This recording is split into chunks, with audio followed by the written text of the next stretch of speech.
Hello, everybody. Sorry, I didn't realize the TTS thing. I didn't even have it open. So I'm opening that now. Let me do that. Thought it was, but it's not.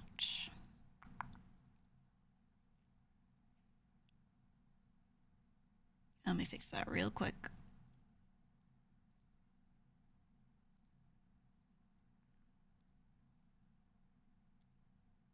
Okay, there we go. Zara, thank you for the tier 2 for 29 months. Jesus. I might turn the prayer back on for a certain number of bits or something. I turned it off a long while ago because people would play it. It was like ritual. Someone would play it once per stream toward the beginning. And then we kept having this thing where someone would play it and we'd spend the time to listen to it and do the bit, and then 3 minutes later someone would come in and they would have just arrived and they'd be like, oh, I bet this wasn't played yet, and then they'd play it again. And that started happening multiple times through stream, and I was like, oh. But I also felt really bad increasing the price beyond a certain point. I think at this point I should just do it, because if someone wants to play it, go ahead. Like, I like the thing, but if I balance it and I have the bits lower, then like it would get played like 10 times per stream, and I was like, I just hate that the only proper way for me to balance it without putting in a bunch of custom scripts is for me to increase the price. If I was making it a bits thing and then I also wanted it to be once per stream, like, there's a lot of custom stuff you have to do for that, and it's possible, but that breaks a lot, so that's why I didn't do it. Because I tried it and it would function 30% of the time. so I was like, okay. Oh my god, 48 months. Yeah, I was working on the, by the way, Oshi, I think you would get the 4-year badge. I was working on it. It's not done. I'm like trying to decide. It's hard because as I add more shit to the badges, it's harder and harder to see. So I might make the 4-year badge look entirely different than the main scheme. I don't know. I like our badges though. They just like slowly get a little more stuff, a little more detail as you go. But I think for something like 4 years, I feel like you've prestiged, right? Like maybe I'll give it like a gold border or something, almost like ranks in a game, perhaps. Yeah, or it's just like a poop swirl. Who knows? Who knows? But I feel like every year should feel like you prestige or something. So I might adjust the design a little. I don't know. Mostly with the borders and everything, but we'll see. We'll see. Anyway, Whiskey, thank you for 17 months. Moogie, thank you for tier 3 for 33 months. I'm scrolling back. Base plate, thank you for 38 months. Yeah, it's going to be a lot of people in the next 6 months or so that are going to be coming up on the 4-year badge, so I got to make sure that that's like, I'm happy with that. Frosted, thank you for 13 months. I always have to scroll through all the dailies. Lycos, thank you for the 16 months. Loft, thank you for 37. Wad, thank you for 13 as well. Q, thank you for 32 months. Wow. Geo, thank you for 32 months. Also, what happened 32 months ago?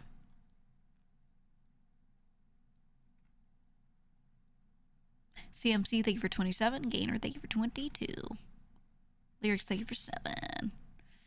Alright, I gotta adjust my... I thought I had certain things filtered out. Maybe I don't. Do that so I could see it more easily. There we go. Okay, now I can see it better. Captain Ark, thank you for 7. Oh, alright, sorry, I'm tired. I'm getting caffeinated right now. I'm currently juicing. Side note, not gonna give any further words on it, but my family is going through it right now. Like, really going through it right now. If I get a text and I'm like, just looking down, answering it at my phone, I'm gonna answer it. All right. If I get a phone call, I need to get a phone call and I need to answer it. I'm gonna answer it, right? So like, just noting. I don't think I will. Like, I think I've caught up with a lot of people and you know, but I don't know. I don't know. But yeah, but if I'm just sitting here and I'm just chilling and gaming, you know.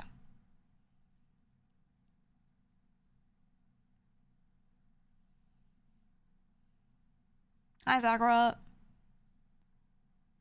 Welcome on in.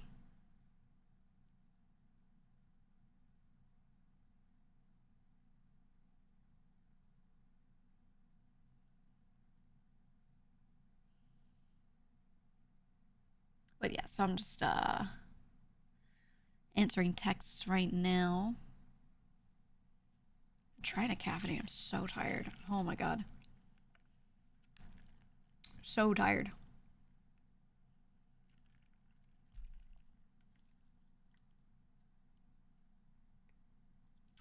But I'm just checking in on everyone because I'm the one who's like usually keeping people kind of together, so you know. But there's also not much I can like do other than check in on people right now, so I am going to just stream. I wasn't gonna cancel stream. But yeah. Oh, actually, yeah, Zoingo, I moved. Hold on. I moved my mic because I was recording something. Let me adjust. I don't know if it'll actually sound that different, but yeah. So if I'm stopping to text people or something or message someone or blah blah blah, it's just yeah, it's gonna take priority, no matter what. So I'm just noting that. I don't think anything will happen where I'll just be like, oh, I'm going by and like ending or anything like that, but that's also a possibility. I also am pretty certain, I have to double check, but I'm pretty certain that means I won't stream tomorrow. Normally I stream Sundays. I'm streaming Saturday today because I had to record something Thursday, so I didn't do the Thursday stream. So that's, you know, so I moved that to today, basically. But I'm pretty certain I won't be streaming tomorrow. I think I'll just be with family all day. So that is that. That also means maybe throughout the week, maybe next weekend might also have days where I'm like not around, you know, like, and beyond, who knows, here and there. I'm trying to think. I don't think it should require too many days off because realistically I've been doing that, or I've been spending time just calling people and doing what I need to do. So it should be pretty similar to what it's been like, to be honest, but we'll see. But yeah, just a heads up on all of that. And yeah, I did stream 13 hours because I had to also cancel, what was it, Monday? So I'll get the hours in where necessary.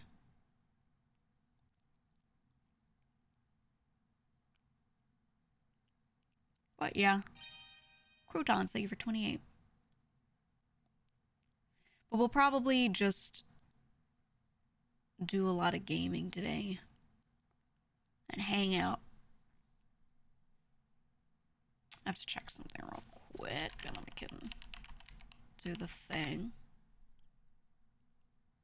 I think we'll play more, I don't know if you guys have a preference, but I think we'll play more Kingdom Come. I don't know how you feel watching it, but I think I do just want to play through a lot of it on stream if I can, if people aren't bored of it at any point. As long as everyone's having fun, I think I just want to continue playing that. It's scratching the like Oblivion, Skyrim itch. The story is good. It's a lot of side questing that feels a little self-contained, which means I feel good about, like, if you're not caught up, that's okay, because we're gonna get into some side quests that are self-contained each stream, right? So it's kind of like, it's not like everything is so intertwined that you have to watch every single stream to know what's going on. So I much prefer games like that if I'm actually going to play through more of them on stream. But yeah, just the way it's set up, I'm like, okay, This feels right. How far in you? Not very far. Let me look. I feel like it's not that many hours in, actually. I played 7 hours of it.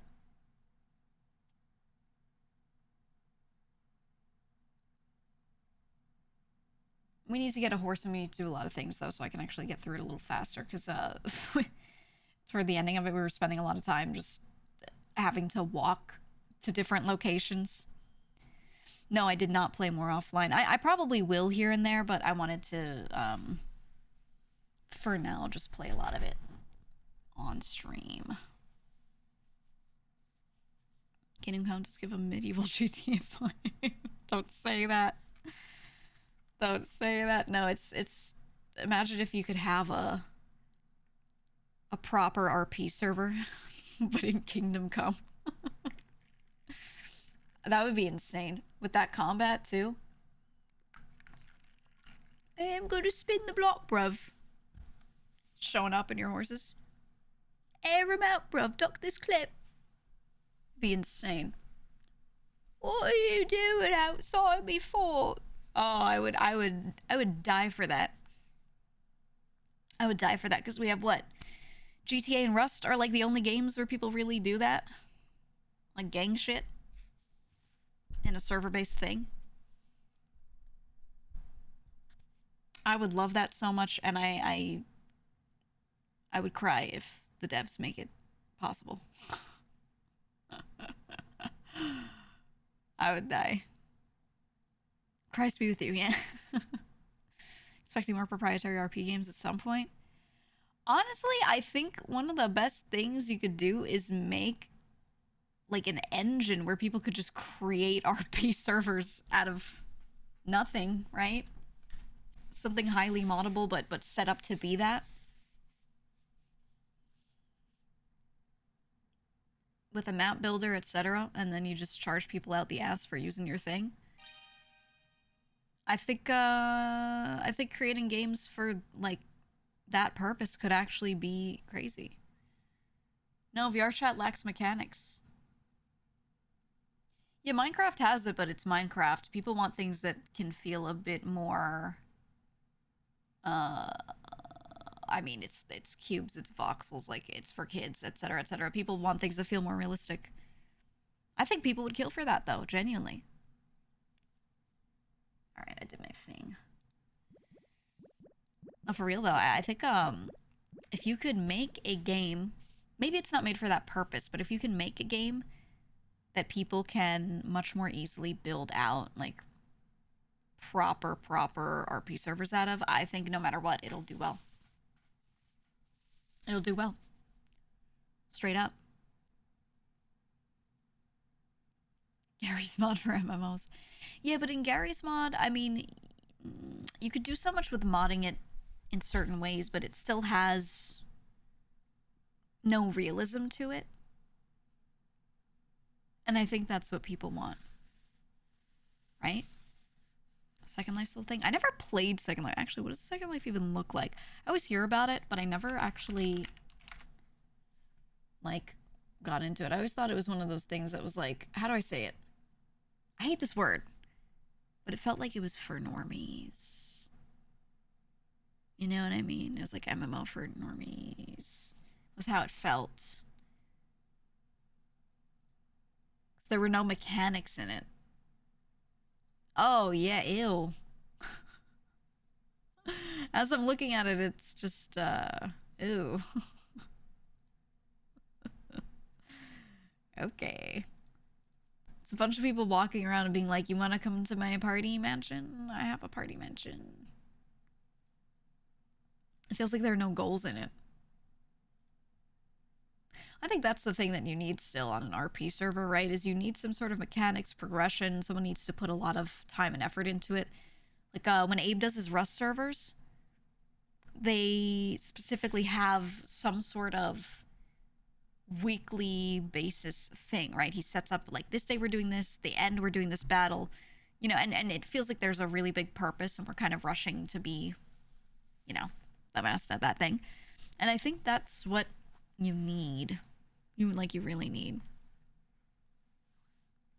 You imagine the tool providing for different settings, the RP potential, office, city, fast food, restaurant, etc. Yeah, I mean, I think the reason why like RP exists so heavily in GTA, for example, is the base mechanics for the story game are there, you know, and then you're just doing that online. Ability to build new mechanics into it, very much so there.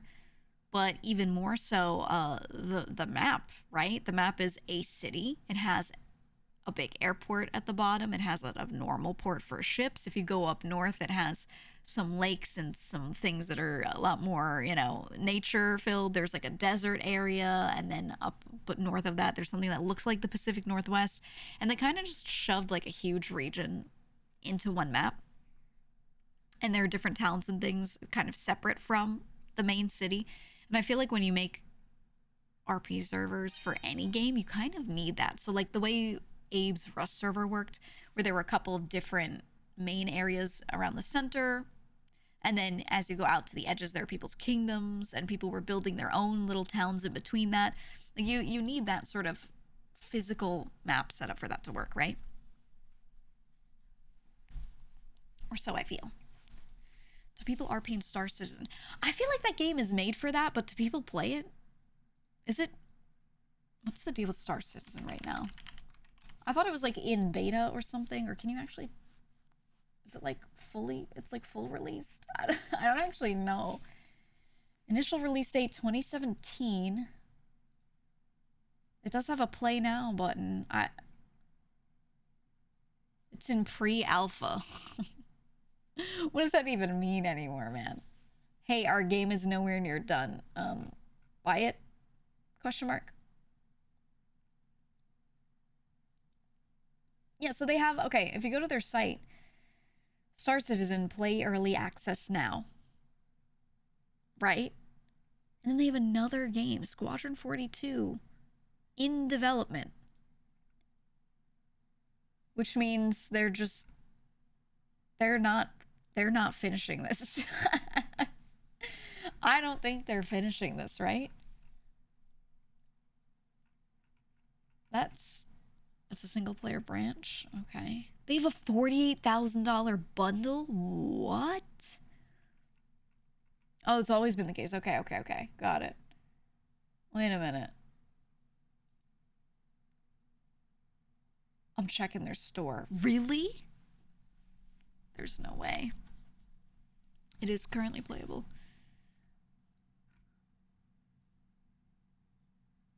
Oh yeah, Cutlass Black Red Festival Starter Pack. You get a Cutlass, which is some sort of ship with Destiny paint. You get 20,000 of their credits, in-game currency, 6 months insurance. What does that mean? An outfit, a shotgun, and a hanger to use, and you could save 20% off. It's $100 right now. What the fuck? Who's buying this? Red Palette, thank you for the $10. I will not put it towards Star Citizen. It's... What? There's a standard version, there's a premium version of it, so you can get all different tiers. It's so obvious that this game is just about GEEGA, be careful, there is someone who is going around saying they are you. It's Zen, she stole your eye patch. Yeah, Zen can fuck off. You all know.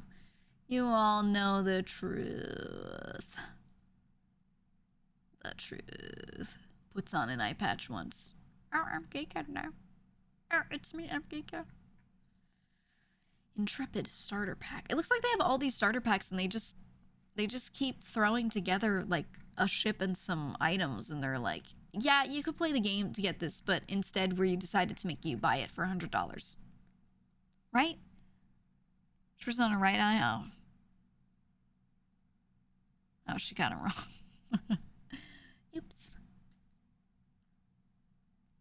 They have so much merchandise on their store too. That's how you know. It's one thing if the game is out and they're selling starter packs, they're selling things in the game, that's okay. But when they have an entire merch store, they have like a crazy bomber jacket that actually looks really good from the game. They have a little minifigure of the dude from like one of the little dudes in a spacesuit. Like they have nice looking merch. But the game is still like not even full released.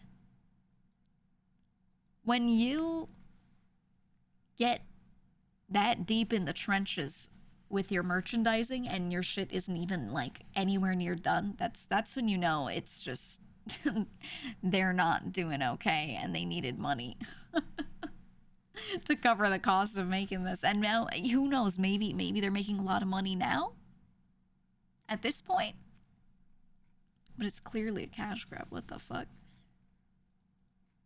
I hope they're paying devs to finish this fucking game. Jesus. Dea plays Star Citizen sometimes. I should ask her what she thinks, because it might be fun. I don't know. But it just seemed like there was nothing to do in it, which again, if someone makes like an RP server of it, maybe. Cheer 100 so I can tell you're a bit more serious like I am. What does that mean? How can I learn to be entertaining for multiple hours without overthinking, especially when just chatting? You just have to do it. There's no learn, you just have to fucking do it. Your personality is what your personality is, and you're not gonna change that at all. You can fine-tune the way you deliver certain things, like you can work on delivery, but you're not gonna get funnier or like you can get quote-unquote more entertaining by just working on your delivery, but just play to your strengths. That's it. So you sit here and you talk about what you want to talk about. You sit here and you play the games you want to play, because those are the things you can talk about. Did you see Muni's reaction to you calling her a girl failure? Multiple people have already asked. I do not watch people react to me, ever. Even if, whether it's a friend, whether it's a rando. I don't watch people react to me because I already said those things, and I don't like sit there and watch myself. Yeah, I'll go crazy. I'll go crazy if I do that. You can just tell me in text form what she thought, and I'll be like, oh, okay. But I don't watch those videos. Because I can't, it's not actually, but I can't get over the feeling that I'm like wasting time by doing a rerun of myself. Does that make sense? If I sat there and talked for 20 minutes, and there's a 20-minute video of me talking, and then someone else reacts to it, which always takes like 30 minutes minimum. Sitting there and watching it makes me feel like I'm wasting my time, even though I'm there to see what they say and not like my own clip. Does that make sense? Drives me nuts, so I don't do it. Drives me crazy. Instead, I just rely on you guys. You can just tell me. You just tell me. I'm not gonna sit there and react. I can't do it. I can't do it.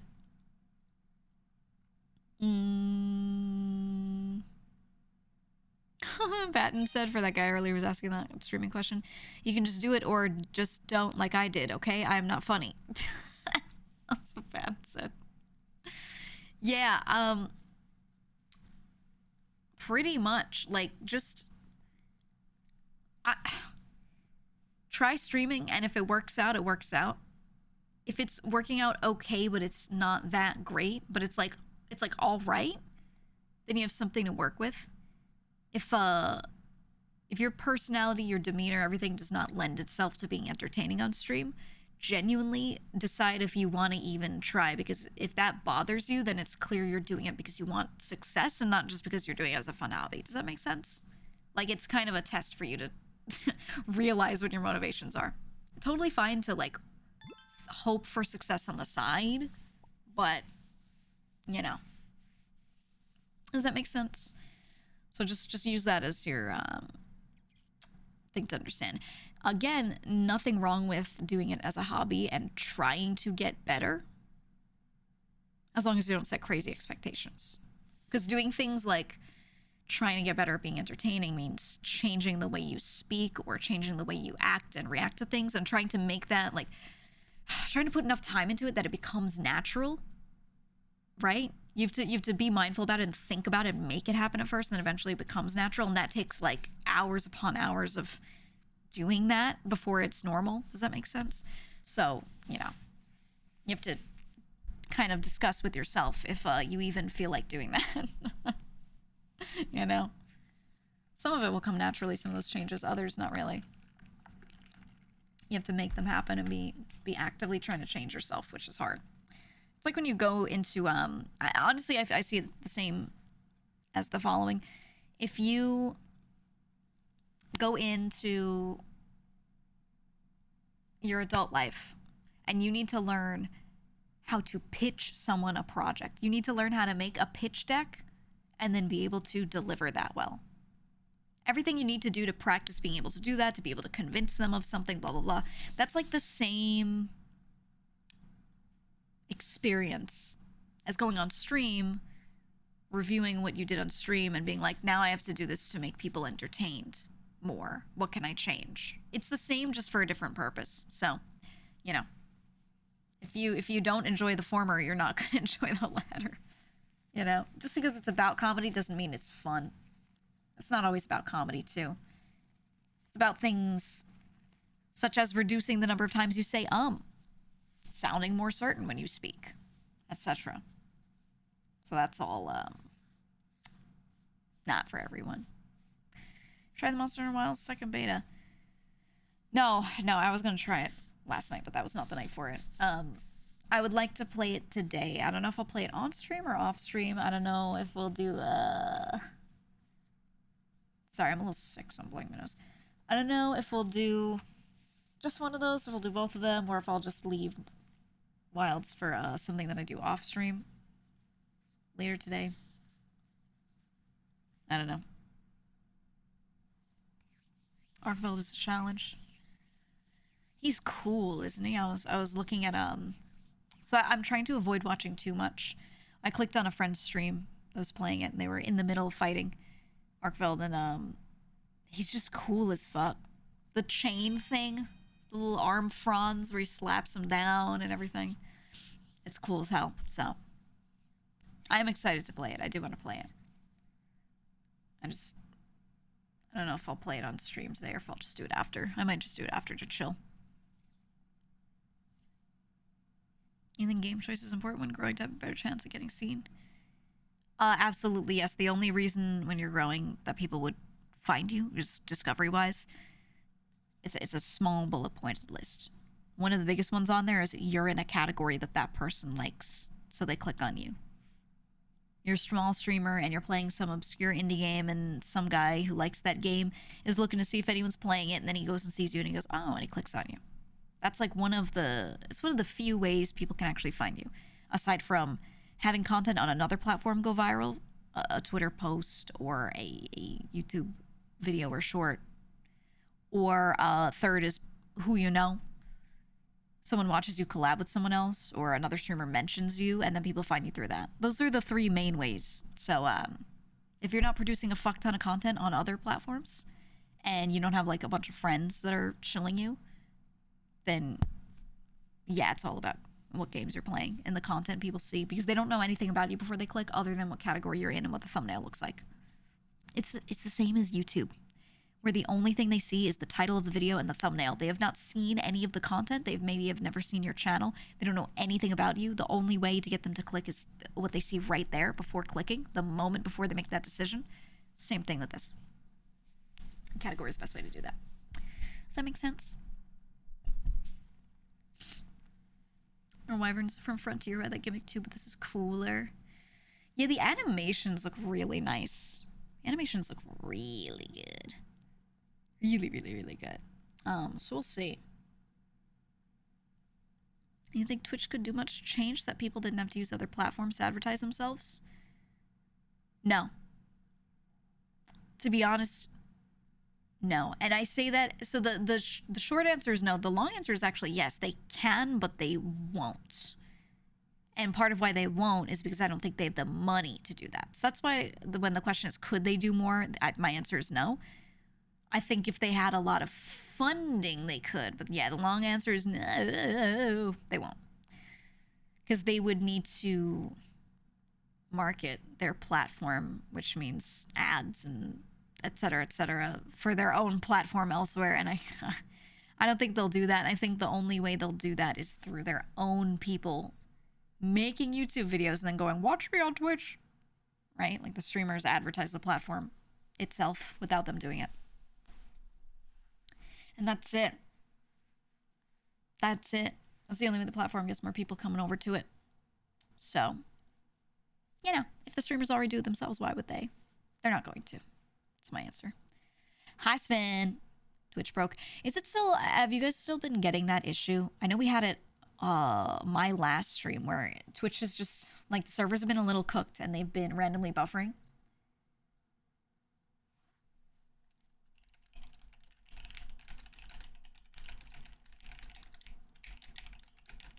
Have you been having that still?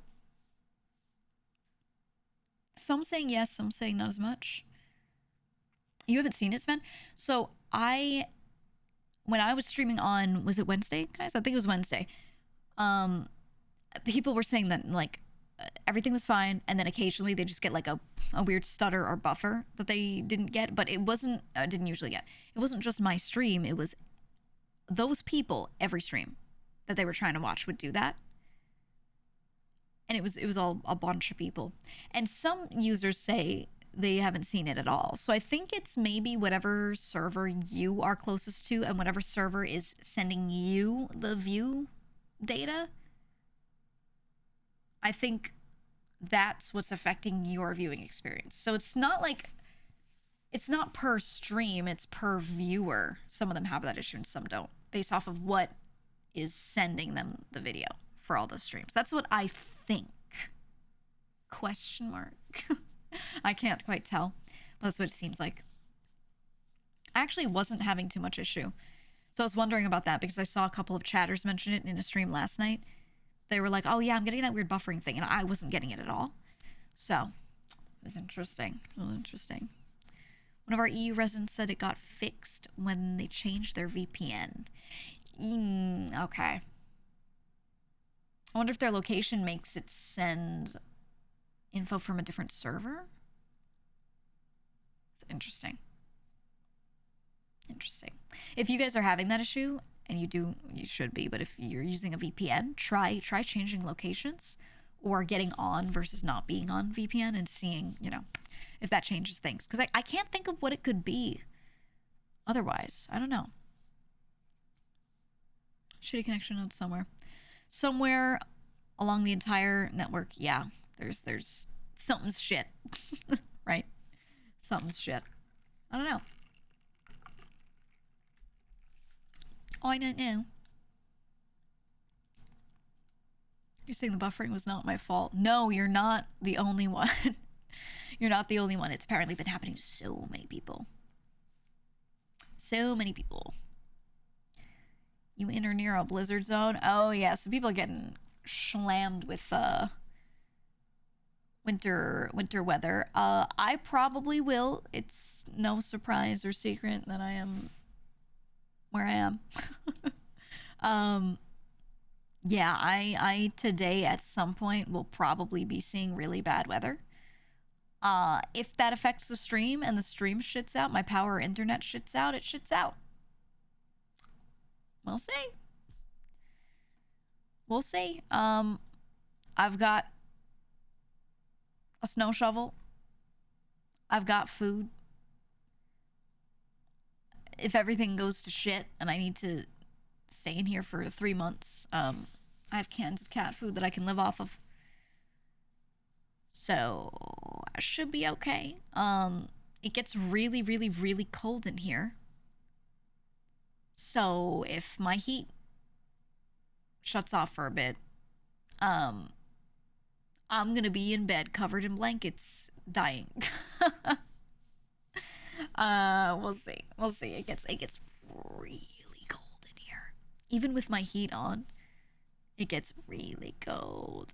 It's not that well insulated. There's some stuff I need to change, but yeah. Yeah, water pipes could blow up everywhere. Who knows? Who knows? Infrastructure's old, right? We'll see. We'll see. But yeah, apparently people who have been hit by the storm already, because it's been moving across the Midwest, have been having major amounts of snow compared to other storms. I'll be honest, I hate the idea of maybe losing power, etc., being snowed in, but I love snow. I love snow, and I've been genuinely increasingly sad every year because years ago, back in the 90s and early 2000s and all that, many years ago and prior, we used to always get a lot of snow. And I would have some mornings, a couple per year, 1 or 2 minimum. I'd wake up and I couldn't open my front door because it was that snowed in. And I'd be shoveling snow and it would be like 2-3 feet. There would always be at least one blizzard, at least one that just dumped a fuck ton of snow. And then that snow would just be piled up for like forever as it slowly melted away. And I loved that. I loved that. You say that sounds terrible, but I loved that. And I feel like there are a lot of years now where we get a dusting, an inch or two. 2 inches feels like a bunch at this point, It's so different, the actual volume of snow. And it still gets just as cold. There's still some days where, you're down in the single digits Fahrenheit, right? 8 degrees, things like that. But it hasn't been in the negatives in a long time. And more so, it's just the amount of snow that we get. And it's the weather patterns. It's the weather patterns. So I really miss that. So we'll see. I want at least 6 inches of snow. Please, please. Something. Didn't New York get a blackout several years ago because of a blizzard? There was a citywide blackout a long time ago. That was many years ago. And it was so surreal because it's incredibly rare that you get to go out and walk around the city and none of the lights are on.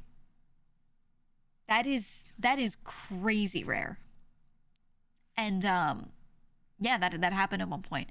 And a lot of us went and just walked around. We just went to all sorts of neighborhoods that we could and went everywhere we could and just looked around. We're like, holy shit. I can't tell you how weird that is to be on like one of the avenues and there's no power. Like there's nothing.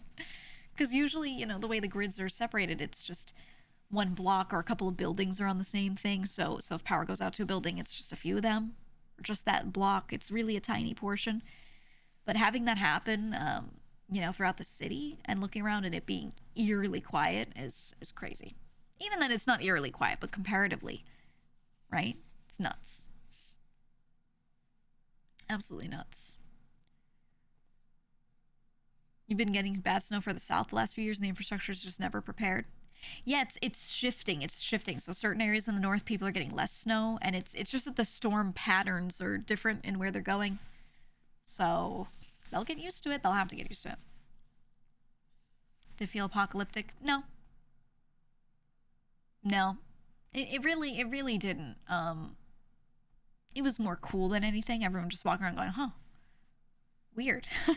And in moments like that, you talk to a bunch of people you don't know around you and just like, huh. Because you're all sharing that experience, that you probably all live there, and then you're looking around and going, wow, I've never seen this. It was neat. Was there looting or everyone was chilling? No, everyone was chilling. I'm going to be honest. New York City isn't like that.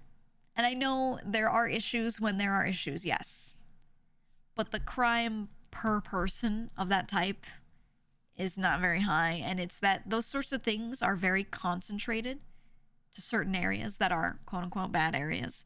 But most areas, it's really not that bad. Really not. And it's people that don't live there coming in with bad intent to rob tourists sometimes in the middle of the most packed areas at most. You're more likely to get scammed by one of those people than to actually, you're not going to be harmed. You're just, unless you go to a really bad neighborhood, you're not going to be harmed. And you're going to look around, you're going to be able to tell if you should be walking there or not, pretty much. And when you hear these sensationalized stories, simply by the count of people, the population that's there, stuff like that is always going to happen in the city. But the number of crimes per person, the percentages and everything going on, the proportions going on, is quite low. It's quite low. to be honest. And again, by neighborhood, most neighborhoods are very safe. So, it just ain't like that, to be honest. More so pickpocketers. Yeah, and I'm going to be honest, in all of my years, I have not once had someone try to rob me. And I've lived in bad areas. I've spent a lot of time in quote-unquote bad areas. And I'm not saying that I'm a shining example that everyone's going to have the same experience as me. But I've just never had to deal with it. And I'm going to be honest, I've walked through really bad areas at night that I probably shouldn't have walked through. I never had an issue. The people aren't bold about it, usually. And if you walk around looking like you know what you're doing, you know where you're going, you don't have headphones on looking down like you don't see anything around you, you know, you're looking straight ahead where you're going, your hands are in your pockets, etc., etc., you know, you look less like a target, and they don't really do it. You grew up in Rochester. The city held the highest murder rate per capita in the U.S. for a number of years. Yeah. Yeah, people be like, oh, New York City. And I'm like, hey, go to depressed upstate New York, okay? It's really bad in some of those cities, like really bad. I don't know, man. Rochester's bad. Syracuse has its own set of issues as well. Oh, Buffalo. Buffalo is so repressed. Like, horribly repressed area, doing really poorly. Lots of issues, and people be like, be careful going to Brooklyn. Okay, buddy. Okay, I would rather walk around alone in any neighborhood in Brooklyn, and maybe I'm a little biased, but any neighborhood there, than Buffalo, New York. I'm just not even joking. Not even joking. You almost went to Rochester for college. Yeah, it's not going to be something that's going to be well advertised, of course. Definitely not. NYC is huge. News makes it feel really small, like there's crime everywhere, but they're actually really far apart. Yeah, I mean, if I were in the Bronx, okay? Northmost part of New York City. So there's the island of Manhattan, and then above that, north of that, you've got the Bronx. If I was up there, and I tried to drive down through Manhattan and east out to the geographical island, out to Queens, and get to the edge of Queens where Queens ends. And if I was doing that and there were no traffic, that would still take me minimum 45 minutes. If I was driving the speed limit, at least. No one does. It would take me a long time just to get through all of that. It's really big. It's a big area. So, I don't know. People are they don't understand. Bridge traffic doubles that. Yeah, that's why I said with no traffic. Because I don't know if you've driven through it at 3, 4 a.m. There's really no traffic in a lot of spots unless it's a truck route. And, you can't get through certain areas pretty quickly, but it's still big. Concentrated is the most appropriate word. Yeah, concentrated and huge. New York City is really 5 separate cities mashed together, all right next to each other. It's a megalopolis, as they say. It's a huge city that is basically, if you take other major cities in the U.S., you take several of them and just smash them together, it would still only make up a portion of New York City. There's so many people. It's geographically big.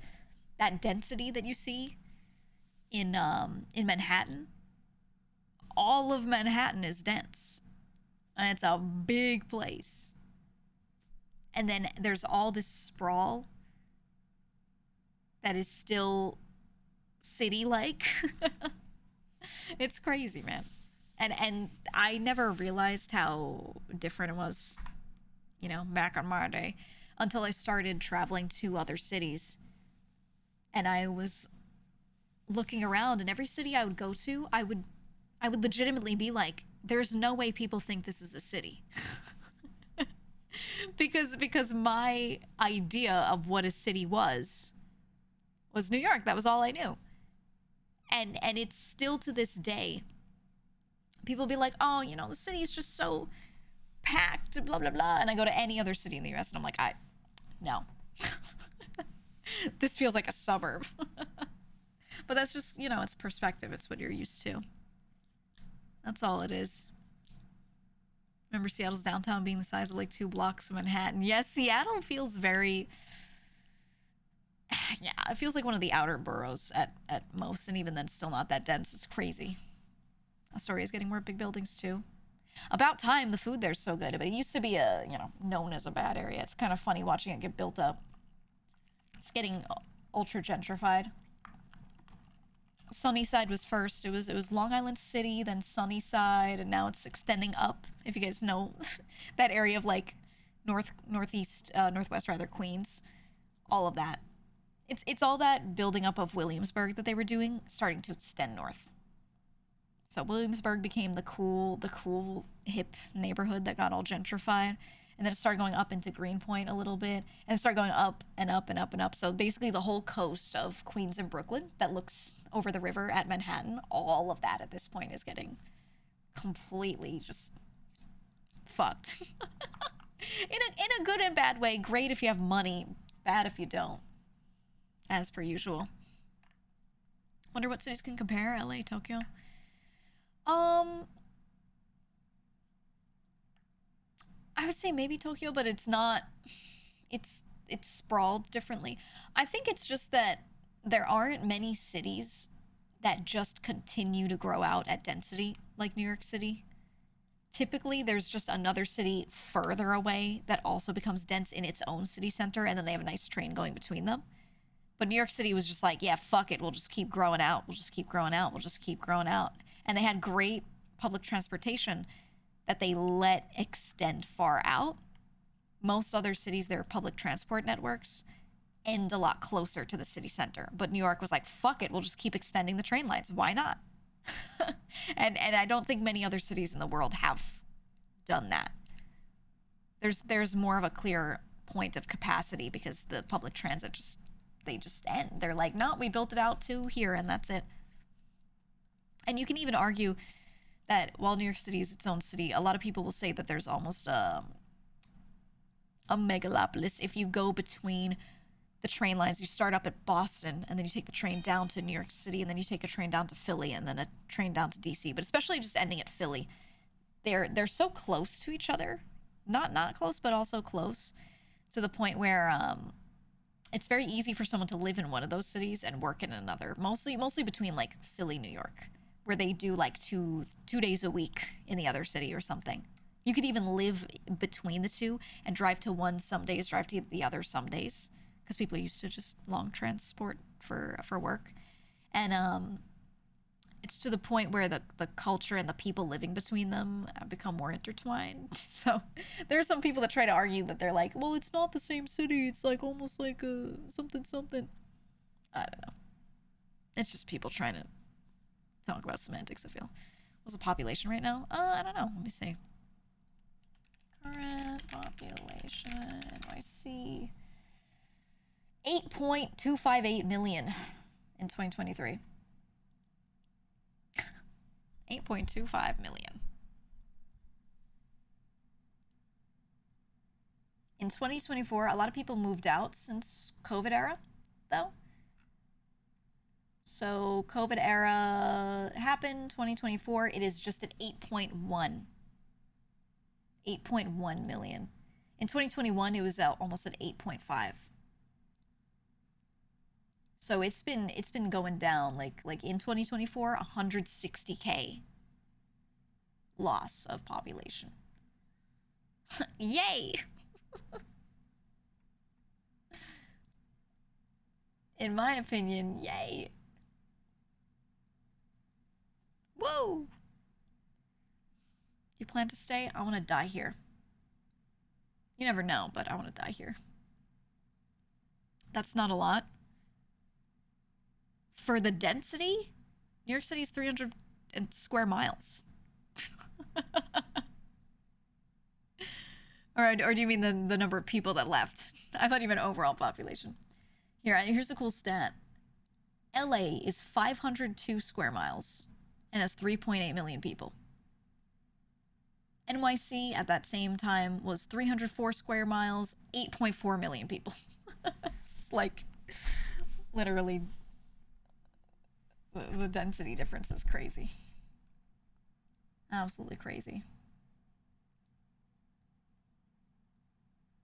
But it's funny because in LA is only 25% cheaper than New York City. It's 25% cheaper. But the density is it's interesting how these prices work. It's very interesting. But yeah, New York did lose quite a bit of population. Population spiked, I remember, like right as COVID was happening. Like in 2020, there was this big spike, and I think it was people moving in because of other people moving out. And they were like, oh my God, everyone's gonna leave. New York's gonna be a ghost town. Prices are gonna go down. So prices went down a little bit, and a fuck ton of people moved in right during the COVID era. They were like, wow, the prices are $100 lower per month. I'm gonna take my chance. So the price, that happened, and the population spiked. And it's been steadily going down since. It's been steadily going down. We'll see if it continues. I don't know. They're trying to say they think it'll nosedive down to like the population of the 80s when things got really bad crime-wise. I personally don't see it. I don't see it. I don't think it's gonna happen. But we'll see. We'll see. Hell no. Yeah, no. Never. Actually, it depends on legislation. There's a lot of stuff they're trying to do. They're always trying to pass things. Some things randomly get passed, some don't. They're always trying to pass stuff to allow and then disallow people to do certain things that affect housing a lot. One of the worst ones right now is there's so many rich people from other countries that need a money sink. And so their money sink of choice is to buy a really expensive condo or apartment or something purchasable in New York City or LA, and then just let like their rich kid live there one month a year, right? They do that all the time, and I cannot tell you how many units and how many buildings are just empty for most of the year because of that. Sometimes it's not even people that are foreign. Sometimes it's people from other areas of the U.S. as well. That keeps happening. That keeps happening, and it's crazy. And it's the thing is, those people don't stop doing that, so they keep taking certain areas and gentrifying them, right? Taking a building that was like, okay, affordable, in bad shape, tear it down, build a new luxury building. 30% to 60% of the units in there are actually people renting at that new price, and then the rest of it are people renting but not actually living in it. Because they let their kid live there 1 month a year kind of thing. And it's bad. It's bad. So that's why a lot of New York City residents are just pissed all the time, to be honest. It happens constantly. Do you like congestion pricing for less cars in the city? It feels like a band-aid on a problem. Really, more public transport is the answer, like positive in the other direction, not congestion pricing.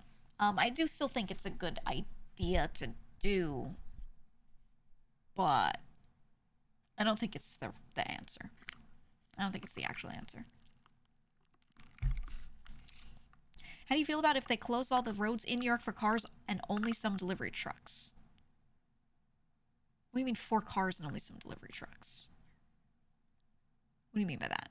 They have taken some streets and made them walk only, so people are mostly sent into just certain longer avenues.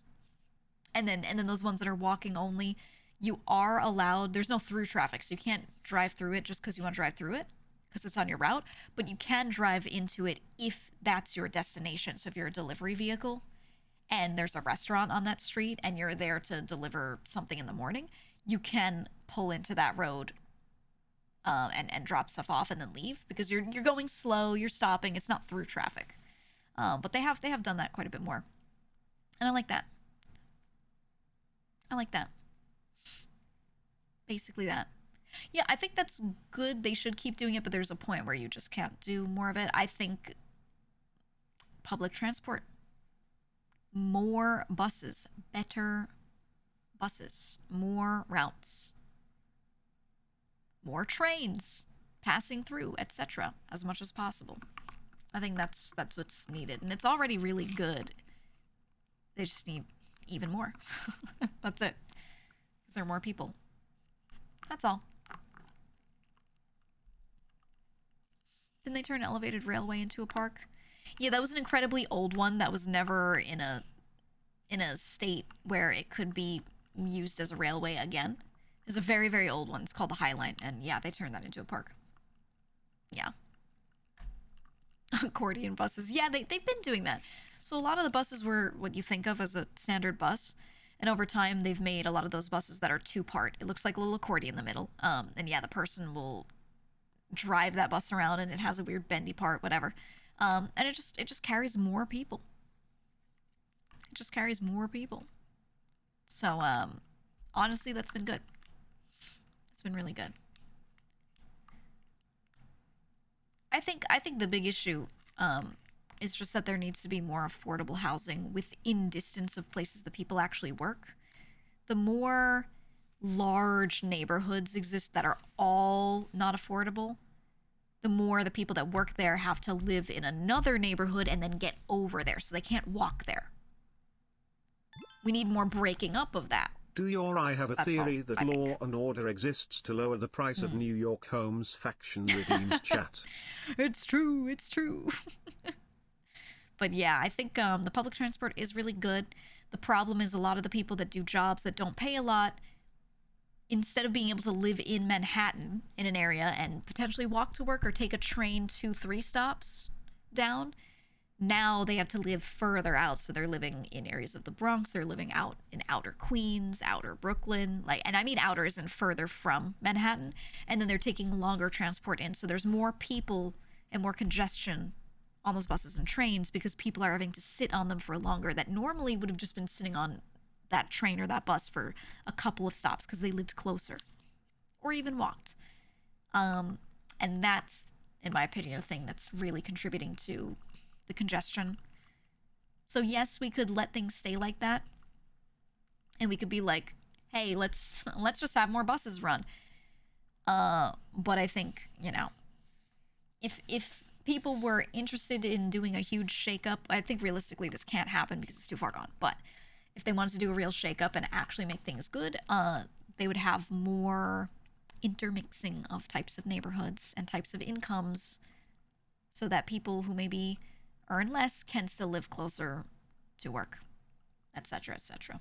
Which there is a good amount of in New York City already. It's just gone down a bit compared to where it used to be. But I still have friends that, they have like rent-controlled apartments in the middle of Manhattan. So they live or they live right next to a building where that rent is $6K a month for a shitty studio. And then they have a normal-sized one-bedroom apartment, and they're paying like $1,800 a month for it, which is, in New York City, a crazy price. Very affordable for them with the job that they do. And, that still very much exists. It very much does exist. It's hard to get approved for those, and they're very high in demand, etc., etc. So, but yeah, there just needs to be more of that. People started grouping up and buying plex to make affordable houses. Bless them. Yeah, we need more of it. I don't know. Should clarify the TV show. Don't know if non-Americans know about it. Oh, I know what you meant. You heard a story before that Google's workers in San Francisco had to be on buses for 5 hours in the morning and then the same at night because they couldn't afford to live closer. Well, that's what I'm saying. So if you're working for Google and you're an engineer, you're probably going to be able to afford to live really close to work. If you work for Google and you are just doing some shitty data entry job that should be paying you enough to live, you're going to get paid enough to live, but you're going to get paid enough to live hours away, and you're going to have to drive or take transport in to work because there's nothing within a radius. So that's just kind of the issue that I'm seeing. It was cleaners. Yeah, exactly. So if you're even like, you're like, oh, I'm a janitor. Nothing wrong with that job. Very necessary. Every place needs janitors to keep them from becoming shit. They're quite important for the comfort of everyone else. Yet they're going to have to take this like multi-hour commute in. And that sucks. That sucks so bad. So, yeah. Yep. I really didn't think of the 31 months. Good examples, Tokyo and the capsule hotels. Yeah, something I've seen is some people in New York City have a really small apartment or a place that they kind of share with other people. And they stay there on nights where they're going to work the next morning. And they'll do 4 days a week in the city, getting their city level pay. And then they have a home in the middle of fucking nowhere, farther out from the city. You know, in New York State, maybe in North Jersey, maybe out in Pennsylvania, just a couple hours. And they'll live all the way out there, take a train out to it, and they'll spend their other 2-3 days a week out there. There's actually a good number of people that have been doing that. Which I think is ridiculous that should ever even happen. In the Twitch chat system, the people are represented by two separate yet equally important groups. Yes. Moderators who ban chatters, and the streamers who make fun of the offenders for being GEEGA paper. These are their stories. Dun-dun. You gotta play the sound. Dun-dun. These are their stories. You're surprised they don't extend the subways and trains in more north and into Connecticut, where the only destination is Grand Central? I mean, they have the Metro North. The Metro North goes up into Westchester, which is out of the city. It's north of the Bronx. And they do have trains on the Metro North that go into Connecticut. They do. It's actually really well connected already. So there are people that live... If you drive straight northeast out of the city and you go straight toward Connecticut, you go along 95. There are a lot of train stops along there. And what a lot of people do is they live in the suburbs outside of those train stops. And they're still kind of expensive, but not that expensive. Not like New York City expensive, obviously. They'll live there and they'll take a bus or drive to the train station and then take the train in every day for work. There's quite a few people that do that. That's common as well. I do think more subway-like access there, or better bus routes and things between those suburban areas and those train stations would be good. There's some of that. That's what your dad did in Jersey. Yeah, the Jersey buses are really good.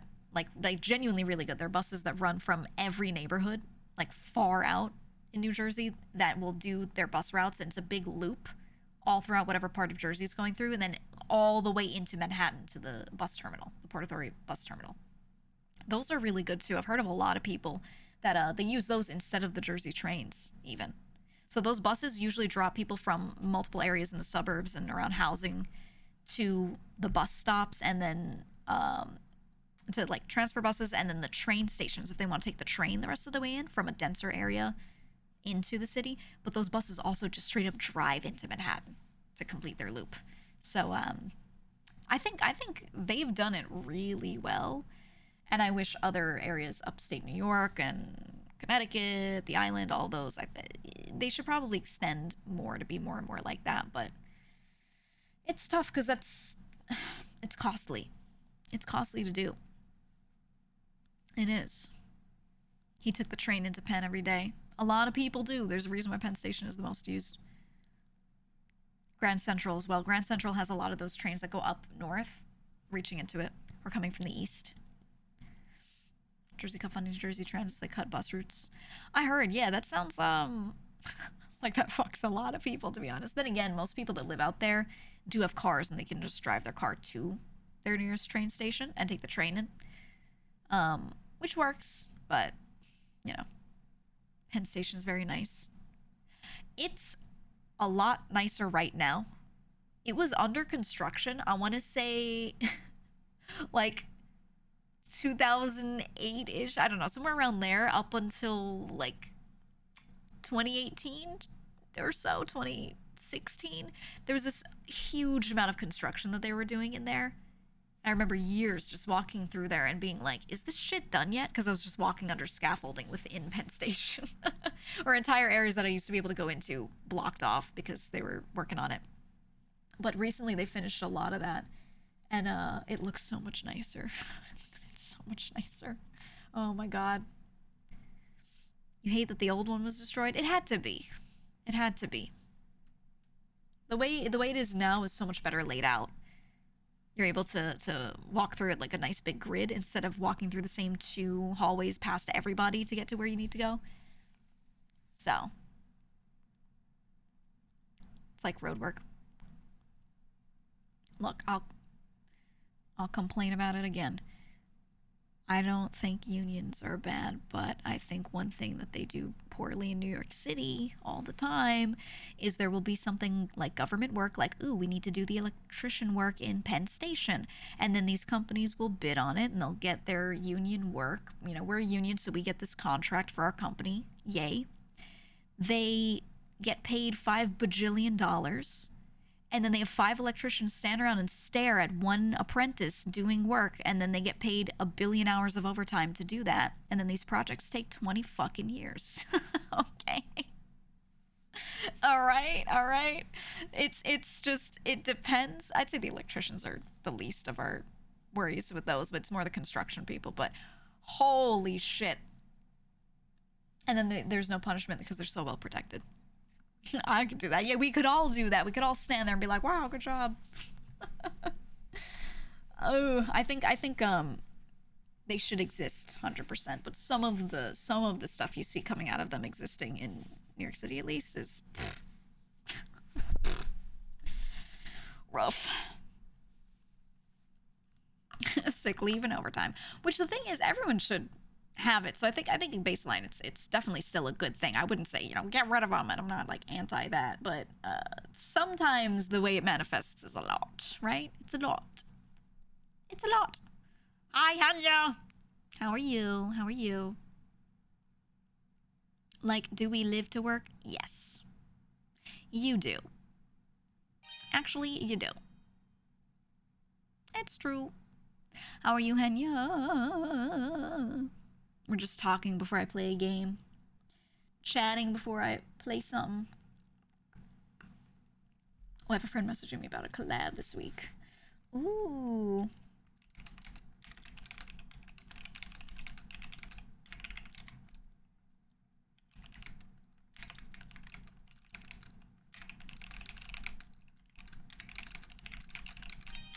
Saying, let's pick a 4th and then spam a group chat until someone finally decides on a day to play. Hope you have a good stream. Thank you, Henya. Are you streaming today? Is Henya streaming today, guys? Henya, we should play something together. I have an idea. I have a couple of games we should play. Stambo, thank you for the 5. Thank you for the 5 gifted. Mudhun, okay. When does the current beta end? And then when is the next one? Let me see. We should play Henya. You know, Monster Hunter is my favorite game. My most favorite game. Monster Hunter Wilds beta. Let me check the dates. This is the last beta? Is this the last one? No, it's not. Shut up. You're wrong. February 6th to February 9th is the current one. And then there's another one February 13th to 16th. So next weekend as well. Shut the hell up. Yeah, there's another date after this one. So this one, let me find the exact days and times. This one... Where is it? Where's the list of times? I thought I had it before. Oh yeah, and we get to fight Gyps Rose and Arc Build. I'm so excited. Yeah, so it's this weekend and then next weekend. And then nothing until the release of the game on the 28th. So, 1, 2, 3 weeks from now, but Friday.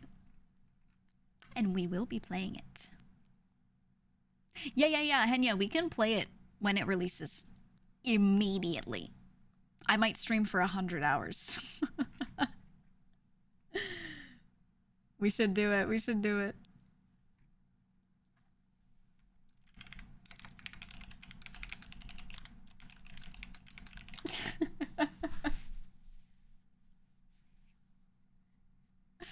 I'm down. I'm just glad because it looks like they brought back like normal private lobbies and you can have lobby codes. Thank fucking God. Because what I want to be able to do is play it on stream and give chat a lobby code and be like, okay, if you're watching my stream right now, you can use this code and show up.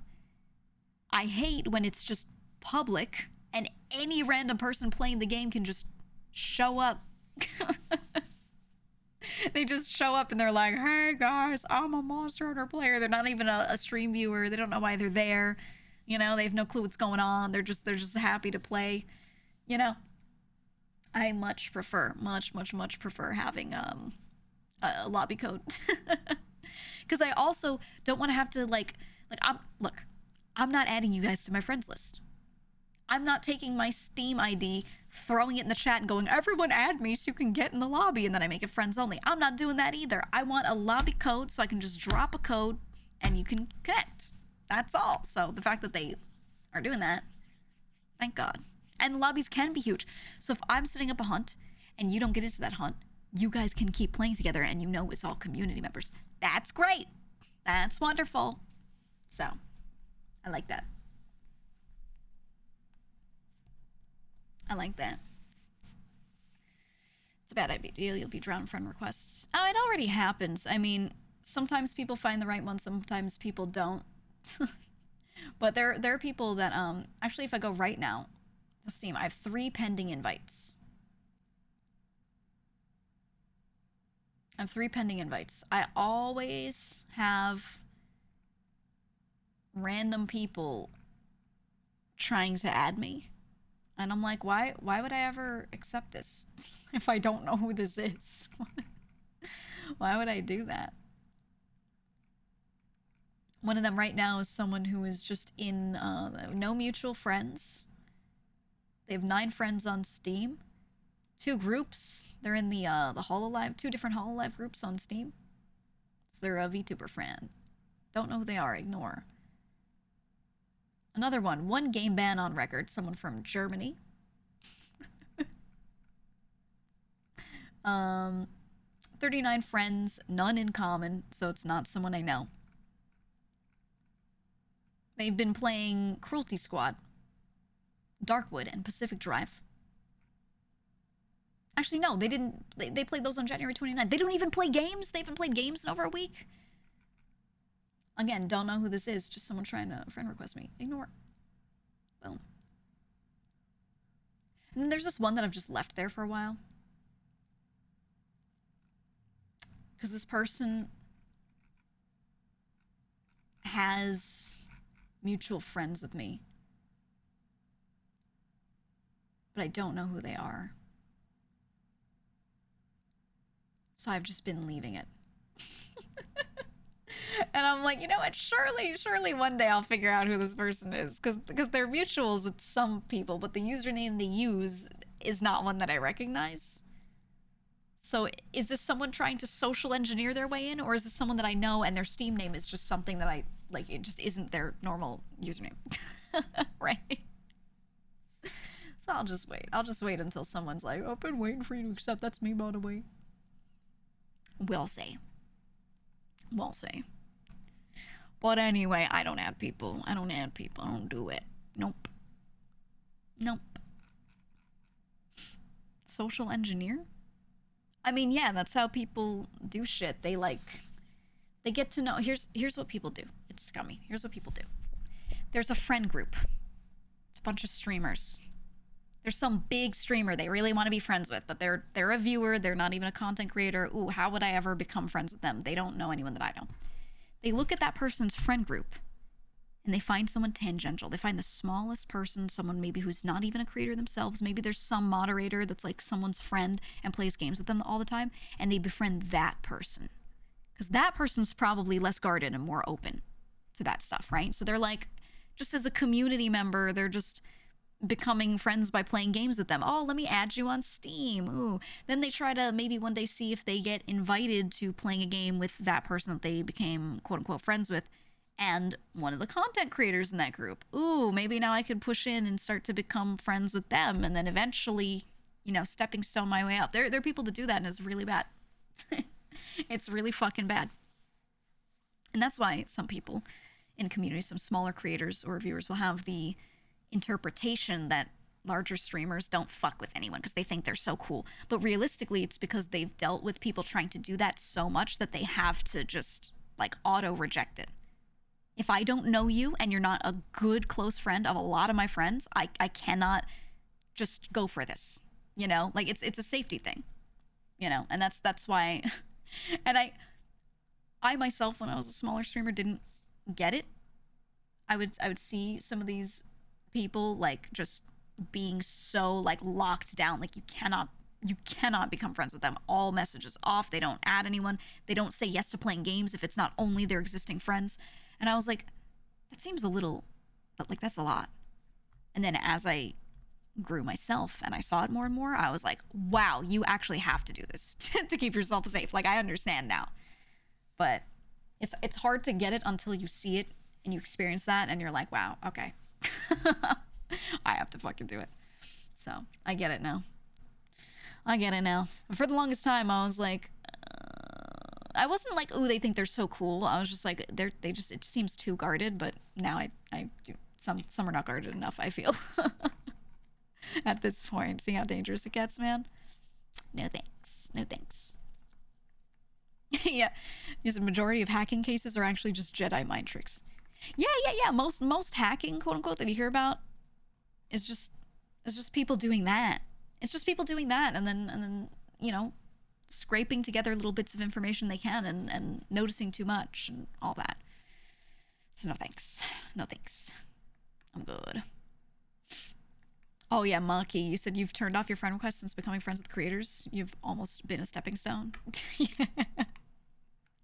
I've experienced it so many times when I was a smaller creator and I was friends with some people that were larger creators. The number of people that saw me get pulled onto some other people's streams and then suddenly started messaging me like, hey, we haven't talked. What's going on? Want to play games together? I'm like, oh, you only do this when you see me on certain people's streams. It was like a scary amount of people that would do that. And I would talk to people, but I'd be like, hey, if you want to play with games with me, let me know. And I would never let them like access my other friends through me. Never. If my other friend didn't directly like invite or say I want them, I would never bring plus ones. I already felt like I was the plus one, you know, like I would never extend that out and be like, oh, let me just bring my friend, you know. Absolutely not. When I was on our Minecraft server, the Vishojo Minecraft server, before I was in the group and I wasn't being in any way considered, like I wasn't trying to join the group, anything, I was brought in as a friend of a lot of the members. I was a genuine friend of a lot of theirs, so I was brought in. I had so many people message me, how'd you get in? And I'm like, because I'm friends with them, because I hang out with them, and because several of them I was friends with for a long while, off stream, not as creators, just as people, okay? Just hanging out. Like, that's, so I got invited to play games with them because we were friends. There's no how'd you get in? Like, what? That was just so, it was so weird. I felt so icky. And then it got me, there were a lot of people at that time where I was like, you know what? If they want to play games with me, I'll play games with them, but I'm never inviting them to anything. The fact that they like asked like that. And it's not like they asked with that one sentence. It's more like pushing beyond that. Like, how could I get an invite? What do I have to do? Right? Like that sort of thing. I was like, oh, no. Yikes. Like when I was invited, I was already like, I didn't even build a big house. I built a tiny dog house and lived in it because I was like, it's not my server. You know what I mean? I don't know. And then when I myself was a member, I was given a +1 and I asked May to join because that is a friend who has never done that. Not once, not ever. May did the same thing I did, which was never ask for anything, even when invited was still like, are you sure? You know, like always having a very genuine attitude. So that's why I invited me. I was like, and you know, the people that I've stayed friends with, obviously, like they're all good, but yeah. I was like, who's someone who won't do this gross stuff? May. 100%. You know. Yeah, she's preem. She's preem. Yeah, Maki said it's so obvious when they do it too. It is. It is. And then it's like, I don't know. What can you do? What can you do? Also, Sigma, yo, thank you for the 10 months. Thank you. Sigma, I have to ask you about something. I wanted to do a new thing, but I want to pay you for it. I don't know if you're still here listening. I want to pay you for it. Okay? Because the last thing you did for me, you just gave me, which is nice and cool, but I want to pay you for it. So I'll reach out. I'll reach out. Remember every person who asked me for favors when I was Switch staff, and now they never get gift subs. Did they really? Did they actually, man? I would always see that as someone I could ask questions, like talk to about, because they have a knowledge base, but never to like ask for shit. No. Ooh. Man. Like that time GEEGA asked me to fix the activity feed UX, SMH, no gift subs forever again. And I even gave you a tiny mock-up of what I wanted the button to look like. Pass this along to your superior. Who's your director of product? Give him this. Slip him this image file. Let me speak to your director. That's actually... That's who if I could interview anyone from Twitch, for my own personal interest, not as a representative of other people, for my own personal interest, not even interview, just sit there and talk to, off the record, I would want to talk to whoever's doing product. Because I got some fucking questions, okay? That's who I'd love to talk to. John UX. I don't remember her name. There's some lady, her name starts with an A, and she's their director of product. I would love to sit down and be like, let me go over every single issue I have with your shitty fucking UX on this shitty fucking stupid ass platform backend, blah blah blah blah. I hate this dashboard. And it's really not the dashboard. It's a lot of other stuff. Used to have a chief product officer, but people left. Yeah, there's some other lady doing something. I don't know if she's in the same position or if she's in like a separate one, a different name. Maybe same quote-unquote position, but different title for her specifically. I don't know. They must know already. Clearly they don't. Or I have no reason to believe they do with some UX decisions being made here, okay? If I'm being honest. I don't know. I talk about it all the time. It's not something I have time for, but something I wish I could do. I could do it if I just didn't play games off stream ever. But I would love to sit down and mock up a new version of the site. Make wireframes and just be like, this is what you should do. Here's all the functionality you're fucking missing. Can you make this? And to be really annoying, because I'd love to make... I could do like obviously bite-sized ones. Like here's how I would wireframe out like this little functionality, and then post it to a subreddit, and then get a bunch of people to upvote it to force them into you know, doing something. I think it'd be so funny. I'd be like, hey, it's a change made by a streamer for streamers, so now you're gonna have so much social pressure from your streamers to add this. Haha. Oh, look at all these updates. You liked the UX designers you worked with, but they were just as beholden to the ass of product as engineering were. Oh, I'm sure. I don't think it's the individual designers' faults ever. I mean, that job is literally someone goes, we need to make a thing that does this, and then that person is forced to make a button to decide how the click-through of all of that goes, how the pathing goes, but they don't make the, you know, the strategic decisions on that. So it's not their fault. I'm sure they could make something better than me. 100%.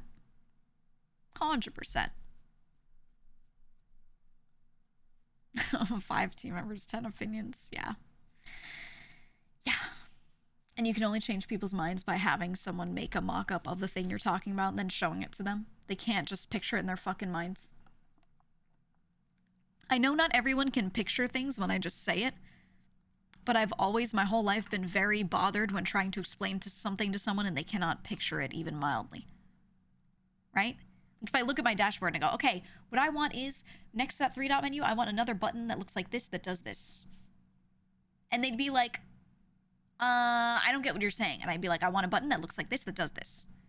They go, I don't get it. And I would have to draw it in fucking crayons. And they'd be like, oh, get it now. Even though everything is the same. Oh my god. Everything I said was the same. Ugh. I get why I have to do that, but I don't need that. And that is literally how my brain works. Therefore, it is very hard for me to understand when people can't do that. And I don't need you to visualize it literally. I just need you to understand what I'm saying and be able to compare in your head if that is good versus what's currently there. Which with a Fantasia, you can do that. It's comprehension and understanding. It's not visualization, right? But it's so annoying. It's so annoying. Man. It wasn't until that stream a few weeks back that you found out there are people who can picture things. Really? Yeah. Yeah. I wonder if studies have been done on how people picture things and are they relevant? Let's see. Study on how people visualize information. Let me see.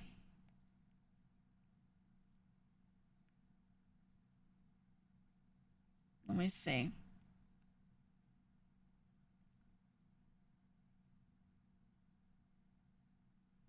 Imagination is a spectrum, and 1% of people can't mentally visualize things at all.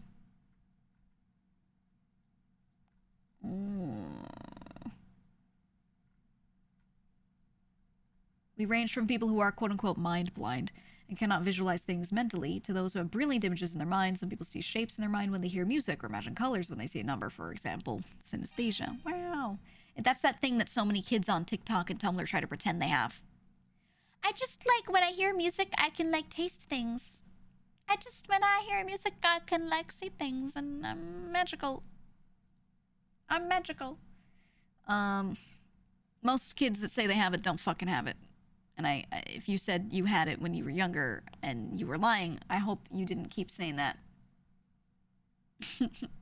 Anyone can sit there and listen to music and try to visualize something if they have visualization ability. It's more like if they actually have synesthesia, they can't stop visualizing those things. They can't even like they can't will it away. Don't be such a grump. I'm always grumpy. 40% of participants had TTS, but it's not the TTS you're thinking about. They're saying ticker tape synesthesia, which is very subtle synesthesia, right? Where you get like these really small visualizations, but it's not as strong as someone who fully has it. 40% of people in this study had a little bit of that, even in response to animal sounds. 90% had it as a response to their inner voice. One participant told the researchers how after a few days of hearing a bird singing in his garden, he started seeing a written word in his mind that represented the bird's song. Interesting. Interesting. I think it just comes from, they're saying like, it comes from your senses that help you understand what's going on. For example, if you see someone talking and you see their mouth moving, you have a better chance of understanding what they're saying, right? Because you're using multiple senses at once to hone in on what this is, to determine what is happening, right? When you look at a thing and you're like, what is that? You don't just look at it. You look at it, you touch it, you smell it, right? Et cetera, et cetera. So they're saying it's just the brain trying to do that. So when you hear music and you don't see anything, sometimes your brain is like, what would this look like? Right? It's literally all it is. But then you still get kids on Tumblr being like, when I hear a song, I see shapes. Talk into your microphone and send me a voice clip and I will tell you what shape you are, for I have clairvoyance. It's like tarot readings, dude. That's crazy. Send me a picture of yourself and I will tell you what you taste like. Not freaky. You struggle to hear what people say unless you're looking at them? Even in the military, even if the military said your hearing improved after your service. I have a hard time hearing people when there's a lot of background noise. I actually have a really hard time picking out people's voices sometimes. When it's loud and there's a lot of other stuff going on, even if I'm looking at them. I'm that person and I feel so bad. I'm that person, it's really loud, everyone's sitting around talking. One person goes, hey, what's going on? And I go, what? I just want to know something. What? I'm looking at them, I'm seeing their lips move. I'm hearing the sounds they're making, kind of. My brain is just like, what the fuck is going on? Like, I just don't get it. So I'll tell people, I'll be like, hey, buddy, don't even try. My brain doesn't do it. My brain don't do that. Mike, thank you for the 5. Thank you for the 5. It's called APD. Yeah, it's very common, though. It's very common. People say they suffer from that when you start talking with a mouthful of peanut butter.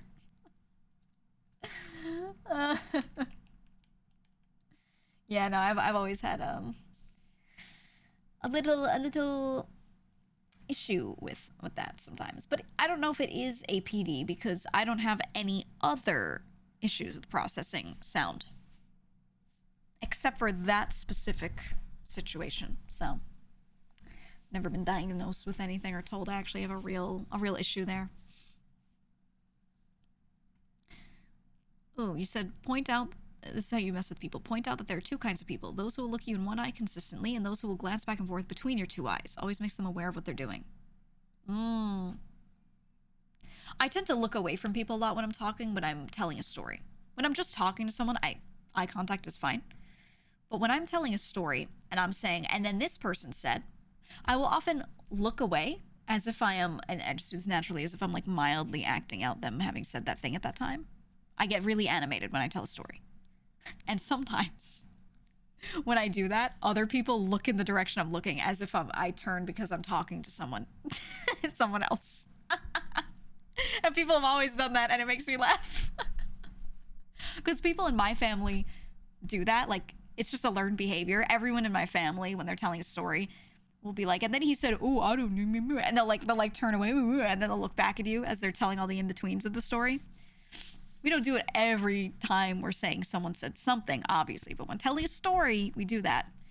And I've noticed that every time I do that, it's a 50-50 on if people are gonna keep looking at me, understanding I am pretending to be the character, I am, I'm embodying them, or if they think I'm just talking to someone that appeared behind them. Because if I look off a little and I go, oh, they'll turn and they'll be like, huh?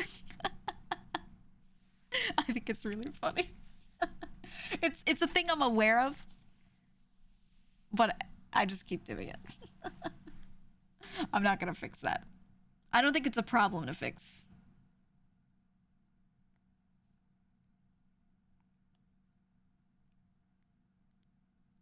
I don't think it's a problem to fix. Texting my aunt. There you go. GEEGA clan conversation with 2 people looking in different directions. I don't have any plans to ever be an IRL creator and be, in a fleshy body or anything.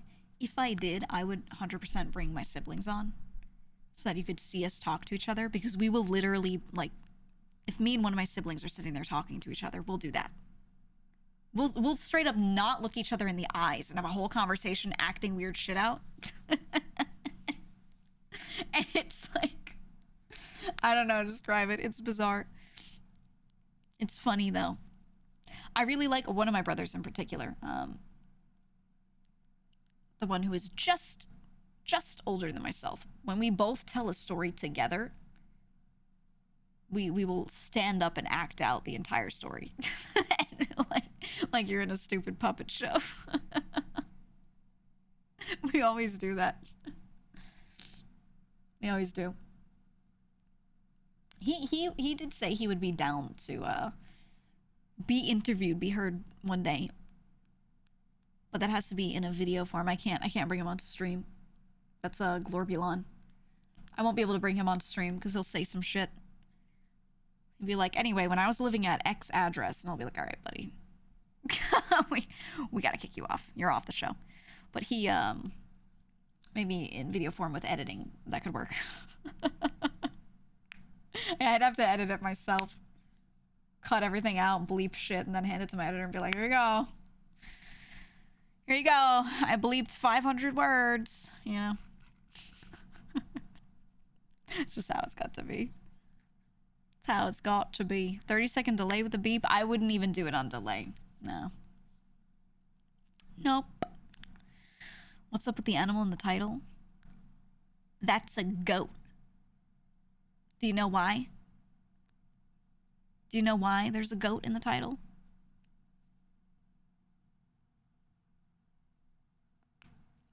Because I'm the goat. It's been in my title for a long time. You thought it was a dog? You thought I was putting dogs in my title? Okay. Okay. Whatever you say. Whatever you say. Next level, brother leaks in code. Take the first letter of every word he says. He's the type to do that. Not to leak information, but he's the type to leave you guys a message by reading some scripted something and not telling me about it. He's the type to do that. This is the same brother, Glorbulon, that growing up, my bedroom door and his bedroom door were at a right angle to each other. So there was a corner of door frame in between our bedroom doors and a wall between our bedrooms. But if I opened my door in the morning and he opened his door, we were looking straight at each other, right? And every morning, I'd open my door and I'd walk out. 50-50 chance that he'd open his door and go, ah! And just jump out at me. Because he thought it was fucking hilarious. It's the same brother. He would hide. There was one time, I was going to bed, went to the bathroom, doing whatever things, washing up you're doing before you go to bed. While I'm doing that, he goes into my closet, which was tiny, by the way. It was 1.5 feet by 2 feet deep. Tiny closet. He would hide in the front of that, shove himself in there with the clothing, close the closet door. He did this once. I came back in, closed my door, went to bed. He waited in there for 30 minutes minimum. It might have been longer. And just came out. He just opened the door just to freak me the fuck out. He did another one where he was at the end of my bed in this tiny, tiny little area that you can squeeze your body into barely when he was younger. He would do this shit all the time because he thought it was so funny. We had, at one point we had an older cousin living with us temporarily while they were going to school. And, there was a thing that she was really freaked out by. There's something she had a phobia of. And he would find pictures of them and cut them out and then leave them in, like, her sock drawer. Underneath stuff. So when she finally got through a certain number of socks, she'd see it and freak the fuck out. He would do this all the time. It was so messed up. And I would do it with him. He's slightly older than me, so he'd be like, oh, we should do this. And I'd be like, ah, okay. I was like younger, you know, so I'd go, oh, yeah, that's a good idea. I thought it was hilarious. I thought it was so funny. So funny. Yeah, that's Glorbulon, my brother. One of my brothers. Anyway, I would love to play a game with Glorbulon and make a video out of it. I might at some point. It's just so hard to get him to do anything. I can't get him to leave his place. I'm like, hey, I want to see you. Let's do something. And he's like, he doesn't live very close to me. So he'll be like, you know, I could, but then I have to leave for a while. And he has a cat and he doesn't want to leave his cat alone. which I understand. I too am way too much with my cats where I just don't want to leave them alone ever. And he'll go, yeah, I don't want to leave him for a night, so I won't. Therefore, I never see him.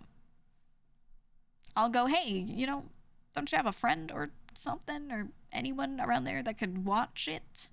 And he'll be like, yeah, but I don't want to bother him. I'll just never see you. And I'm like, okay, I'll just never see you. He doesn't even live that far, but it's far enough that he'd have to probably do overnight stuff. He has a supposed girlfriend where he is, so surely she can watch his cat so he can stay here for one night, right? Surely. He just doesn't want to be inconvenienced. I get it. I get it. I understand. I get him. He's the one that if he could live as a hermit in the woods, he would. He fantasizes often about moving out to the middle of a desert. What the fuck? Now I'm very, why the fuck would you ever want that? And he said, something is nice about the desert. This isn't fucking Dune, okay?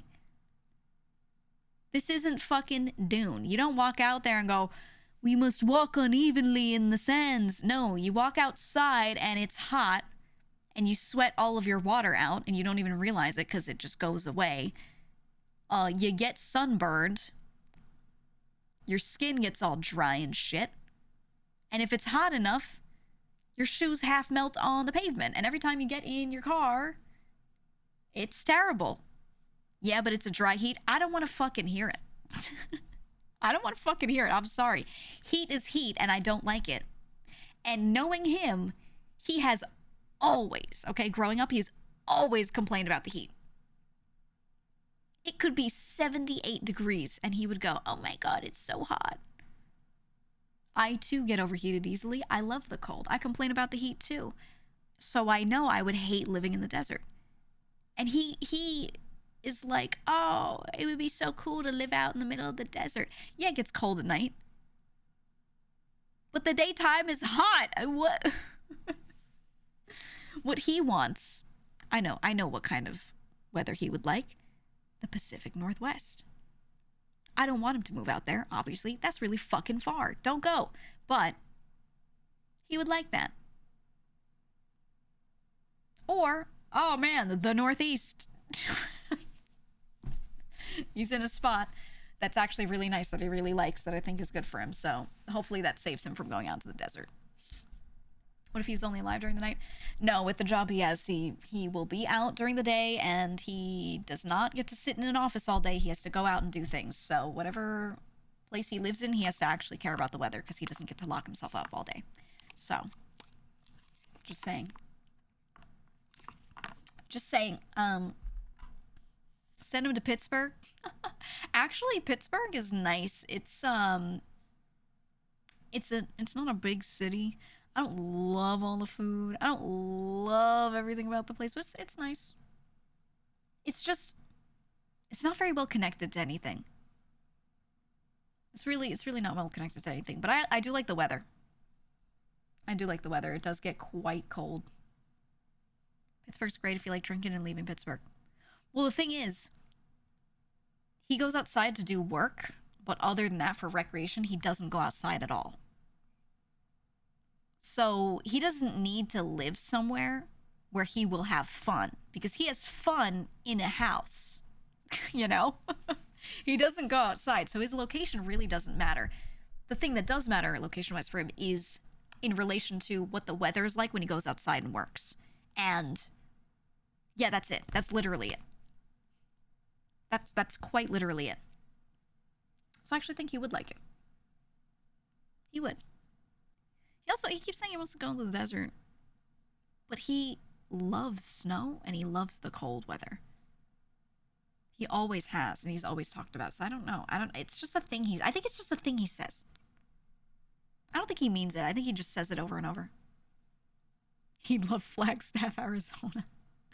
Dude, fuck Arizona. It is so hot. He probably thinks it's cool. Yeah. I don't know. I don't know what his problem is. He's the type who just says things, all right? He just says things. Flagstaff is cold, it's high altitude. Oh, it's one of those. Okay. Hey, maybe wouldn't be so bad. But it's actually cold. Let me see. Flagstaff, Arizona. Temps. 55 degrees there right now.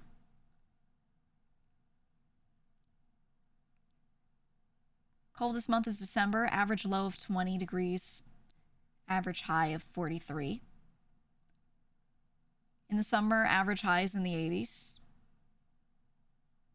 Honestly, it's basically it's similar in temperature range to a lot of the Northeast. Maybe slightly warmer. It just seems like it has a monsoon season from July to September, and it doesn't really get a ton of, well, it seems like they get an average of 100 inches of snow during the winter months. Oh. Yeah, I guess if you're high up, you would. It's the 7th snowiest city in the U.S. Oh, it's at 6,900 feet. Oh, okay.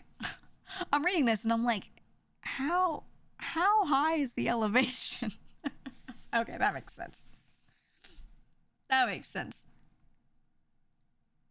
I was thinking it was maybe half that, and then as I was reading about the snow, 100 inches, I was like, that makes sense. There's only pine trees and small patches of grass, though. Yeah, it's a semi-arid climate. I think he'd hate it there. I think he would hate it, if I'm being honest. It looks beautiful, though. I'm looking at pictures of it. It looks gorgeous. Because he wants some snow. He would... that amount of snow would kill him. I would love it.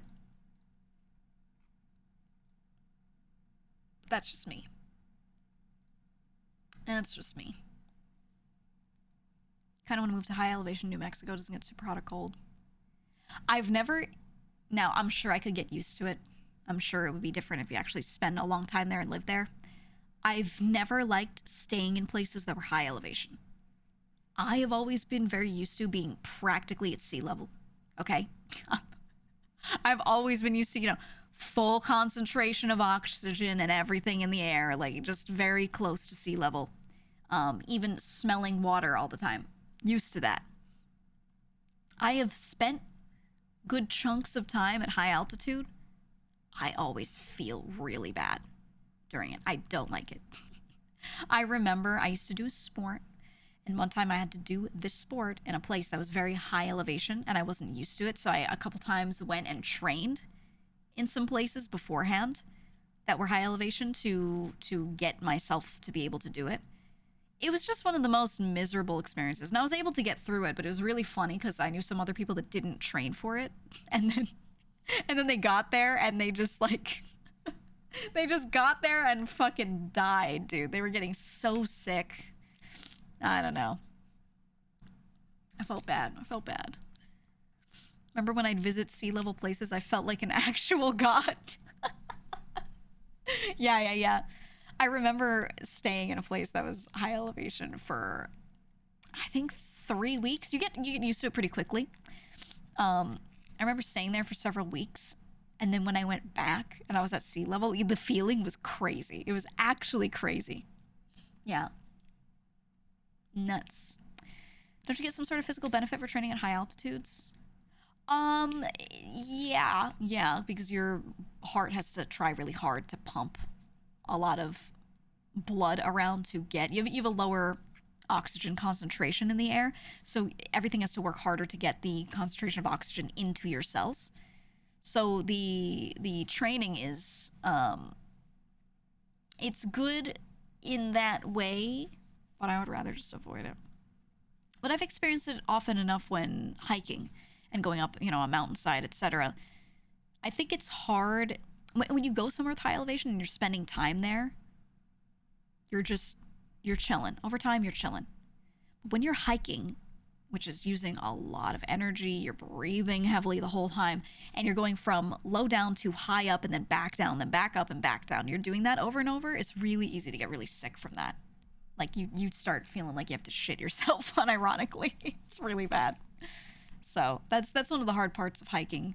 And I always say it's one of my, most beloved hobbies I used to do more. And I still don't recommend it to everyone, depending on where they're going. Not mountain hiking, just normal hikes. Because sometimes the altitude is it makes it unfun for some people. They have to want that challenge. One version of illegal doping is training at high altitudes, donating blood and having that blood infused just before competition. That's crazy that people do that. Or have done that. That's crazy. Mountain hiking is ass, lol. Yeah, you have to really like it. Favorite hiking spot? Not gonna tell you. Not gonna tell you. I don't want to see anyone out there. But there are plenty. There are plenty. There are so many websites you can go to find really nice hikes and see them get reviewed and rated. And, for people who like, something rocky, they like to really climb around on things. Here you go. For people who like to walk around on rocky ground, so they're really using their legs well, but they don't want to climb, here's this hike, and they'll do a lot of stuff like that, where they'll kind of lay out almost like the rating of the hike with different, difficulty level, rockiness, climbing level, and they'll give you a whole deep rating on the hike, so you can decide if you want to do it or not. It's nice. Hiking community is very very big on rating their hikes after doing them. They really share a lot of information, so it's nice. It's nice. You had a cousin who hiked the entire Appalachian Trail in like 4 months. He's kind of crazy. There are a lot of people that do that, and when you see the before and after pictures, it's insane. It is insane how different they look. I'll show you. Appalachian Trail before after. It's the weight loss, but it's, for some people, how fucking haggard they look sometimes. The dudes always get crazy beards. I know some people that will do it as a weight loss journey. They'll realize that they cannot get themselves to stick to something, so they decide to commit to a hike. Let me see if I can find a good before and after. I would never want... here's the thing. Maybe if you become unemployed, you can do this. I have never had a period of time in my life where I could just be like, yeah, I'm going to go hiking for 4 months. I don't even take multiple week vacations. I've just never done that. It's always been, if I've been somewhere, if I've traveled, it was always with a purpose. So it's hard for me to imagine that people can just do that. I know it's viable. Enough people have done it, but I can't imagine it. Oh yeah, here's one guy. Here's one dude before and after hiking the trail.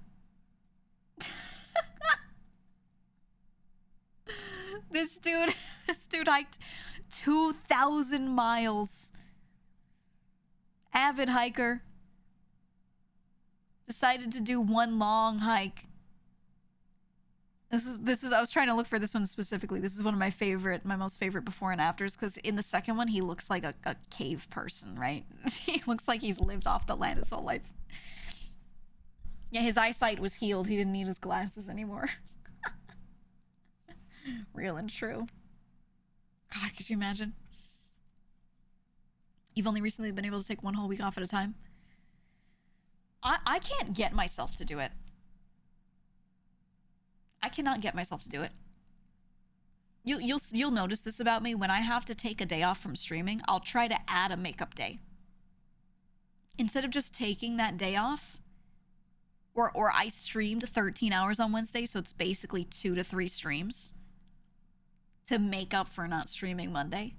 I always do that. And then when there are times where something happens and I've got to go take a weekend off, right? It's always because there's some family thing that I have to do. Either something tragic happened or I'm sick or something, you know? I just like don't I just don't take those days off. I just don't do it. I never have my whole life. Are you okay? I'm fine. Does this just not feel like work to you? It does and doesn't at the same time. It absolutely does. But it's not something I don't enjoy. At the same time, maybe I'm just built different, not to be that guy, but, you know, in my life I've had many things that I've done that I straight up didn't want to do, but that's life. And I've always just done them and put a lot of hours into them. When I was in high school, I worked all weekend and multiple weekdays. Every Saturday of my life, from when I was a teenager well into adulthood. I would do this one job where I'd travel somewhere. I'd get up and leave at 8 a.m. and then I'd get home at like 11 p.m. I had about an hour and a half of travel one way. So, you know, 3 hours total of traveling throughout that day. And then all that other time was spent working. I did that since I was like pretty young, actually. Pretty young, well through adulthood. I did that every weekend. And then I had different work that I did on Sundays. And a lot of weekdays I would go to that same place or I would do other work. And I would do this quite literally after school. I would get home from school, do a thing, and then be like, all right, time to go. So I've always just been used to that. And then, but what about chilling? Well, the days that I didn't have to do work, I just played video games. I didn't have the energy to like do anything else. Or that's why I liked hiking. When I would have like the occasional Sunday I could use, myself and some friends, we'd just go somewhere and do a really big walk because I didn't want to do anything but think about nothing. Right? I wanted to go outside and go, oh, look at the trees. I love birds. And just do fuck all. It was either that or playing video games. I didn't want to do anything else. Reading. That was it.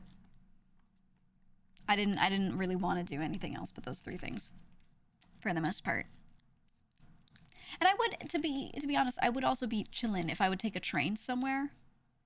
I would take a long train, or I'd take multiple trains, and I'd read on the train, play video games on the train, stuff like that, you know. So I got my time in. I made it happen, but it was a lot. I think for most kinds of jobs, it shouldn't be the default or the expectation, though. Yeah, I was just used to it, but you know, I was doing school during the day, and then that at night, and then that on the weekends, and I had multiple jobs, and I paid for everything myself. When I went to college, I had a little chunk of money that was given to me to start off with, but I had no aid, no financial aid or anything like that. Nothing. I just anything that I wanted to do beyond that little chunk that my parents saved since I was like a baby. And it didn't even pay for much of my college. They were just like, here you go, use this wisely. Beyond that, you'll have to either take out a loan or work through it. And I went, okay, and I worked through it. So, did you need the job or want the job? It was by choice. I could have maybe taken out a loan, but I refused. I refused to. So I just hustled as best I could to be able to try and pay for things, and didn't go to a school that cost $60K a year. You know?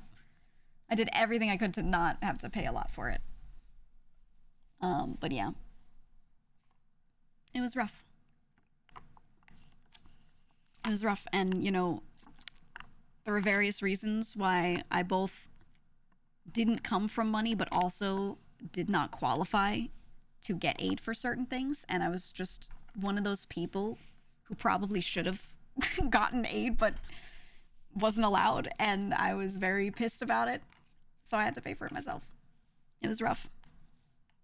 But it worked. I worked a lot. So, you know, it is what it is. But I think because of that, I'm not used to taking vacations. I can't get myself to take vacations. And anytime I've gone and done something with friends, like, oh, let's go travel together, whatever, it's been as a streamer.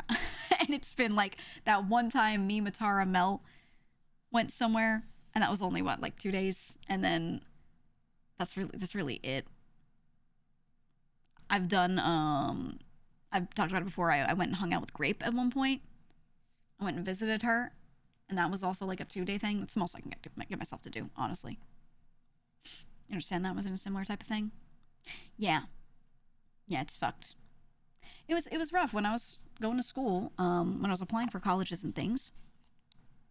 I was trying to prove to them on paper that I didn't have money and needed, you know, some sort of financial aid. I was like, hey, I'm broke. Here you go. But there were a few things on the paper that made them not want to give me aid. So I didn't qualify. And it was really fucked up. So messed up, dude. It was so messed up. Not broke enough. Very simply, sometimes income looks a certain way. It doesn't mean that that income actually makes it down to you. Right. Right. There were a lot of reasons we had to pay money to other places, and there were a lot of family members that we helped and everything, so we didn't live off of much. But on paper, they saw a certain amount of money coming in, and they said, well, clearly you have this. And we were like, we don't have that. We pay for this person's this thing. We pay for this person's medical care for this, blah, blah, blah, right? Like, talking about all these things that take the money away from us, and it just wasn't enough for them. I was like, look, I have 3 pairs of sneakers, like, please. And they, you know, just didn't qualify. Didn't qualify. Threshold for losing aid is pretty low. Yeah. Yeah. It wasn't just thresholds. It was a lot of specifics that they just were like, I don't buy it. The place you live means your high salary is so low income. That too. Yeah. Yeah. Some places property taxes are $3K a year. Some places property taxes are $15K a year. Some places they're 20. Some places they're 10. It's just, you know, it's a lot. And when some people, you know, the average salary is what it is, that could be a huge difference for some people. So, and then sometimes you have to keep living there because that's the job that person has, and it's a really specific job, and they're stuck, you know. People say move somewhere cheaper, but depending on what work you do, you can't sometimes. So my parents are always like, you make so much money, and I'm like, you live in a tiny town, I live in a big city. Yeah, that's hard to explain to some people. Or they'll be like, just move out of the city. Okay, and then I'll pay this many tolls per day to drive in, and then this much in parking, or I'll take this train that costs this much per day, and I'll be on it for this many hours, and blah blah blah. Like, it doesn't actually work out monetarily sometimes. So yeah. Yeah, your job is in the city. Yeah, it's rough. It's rough.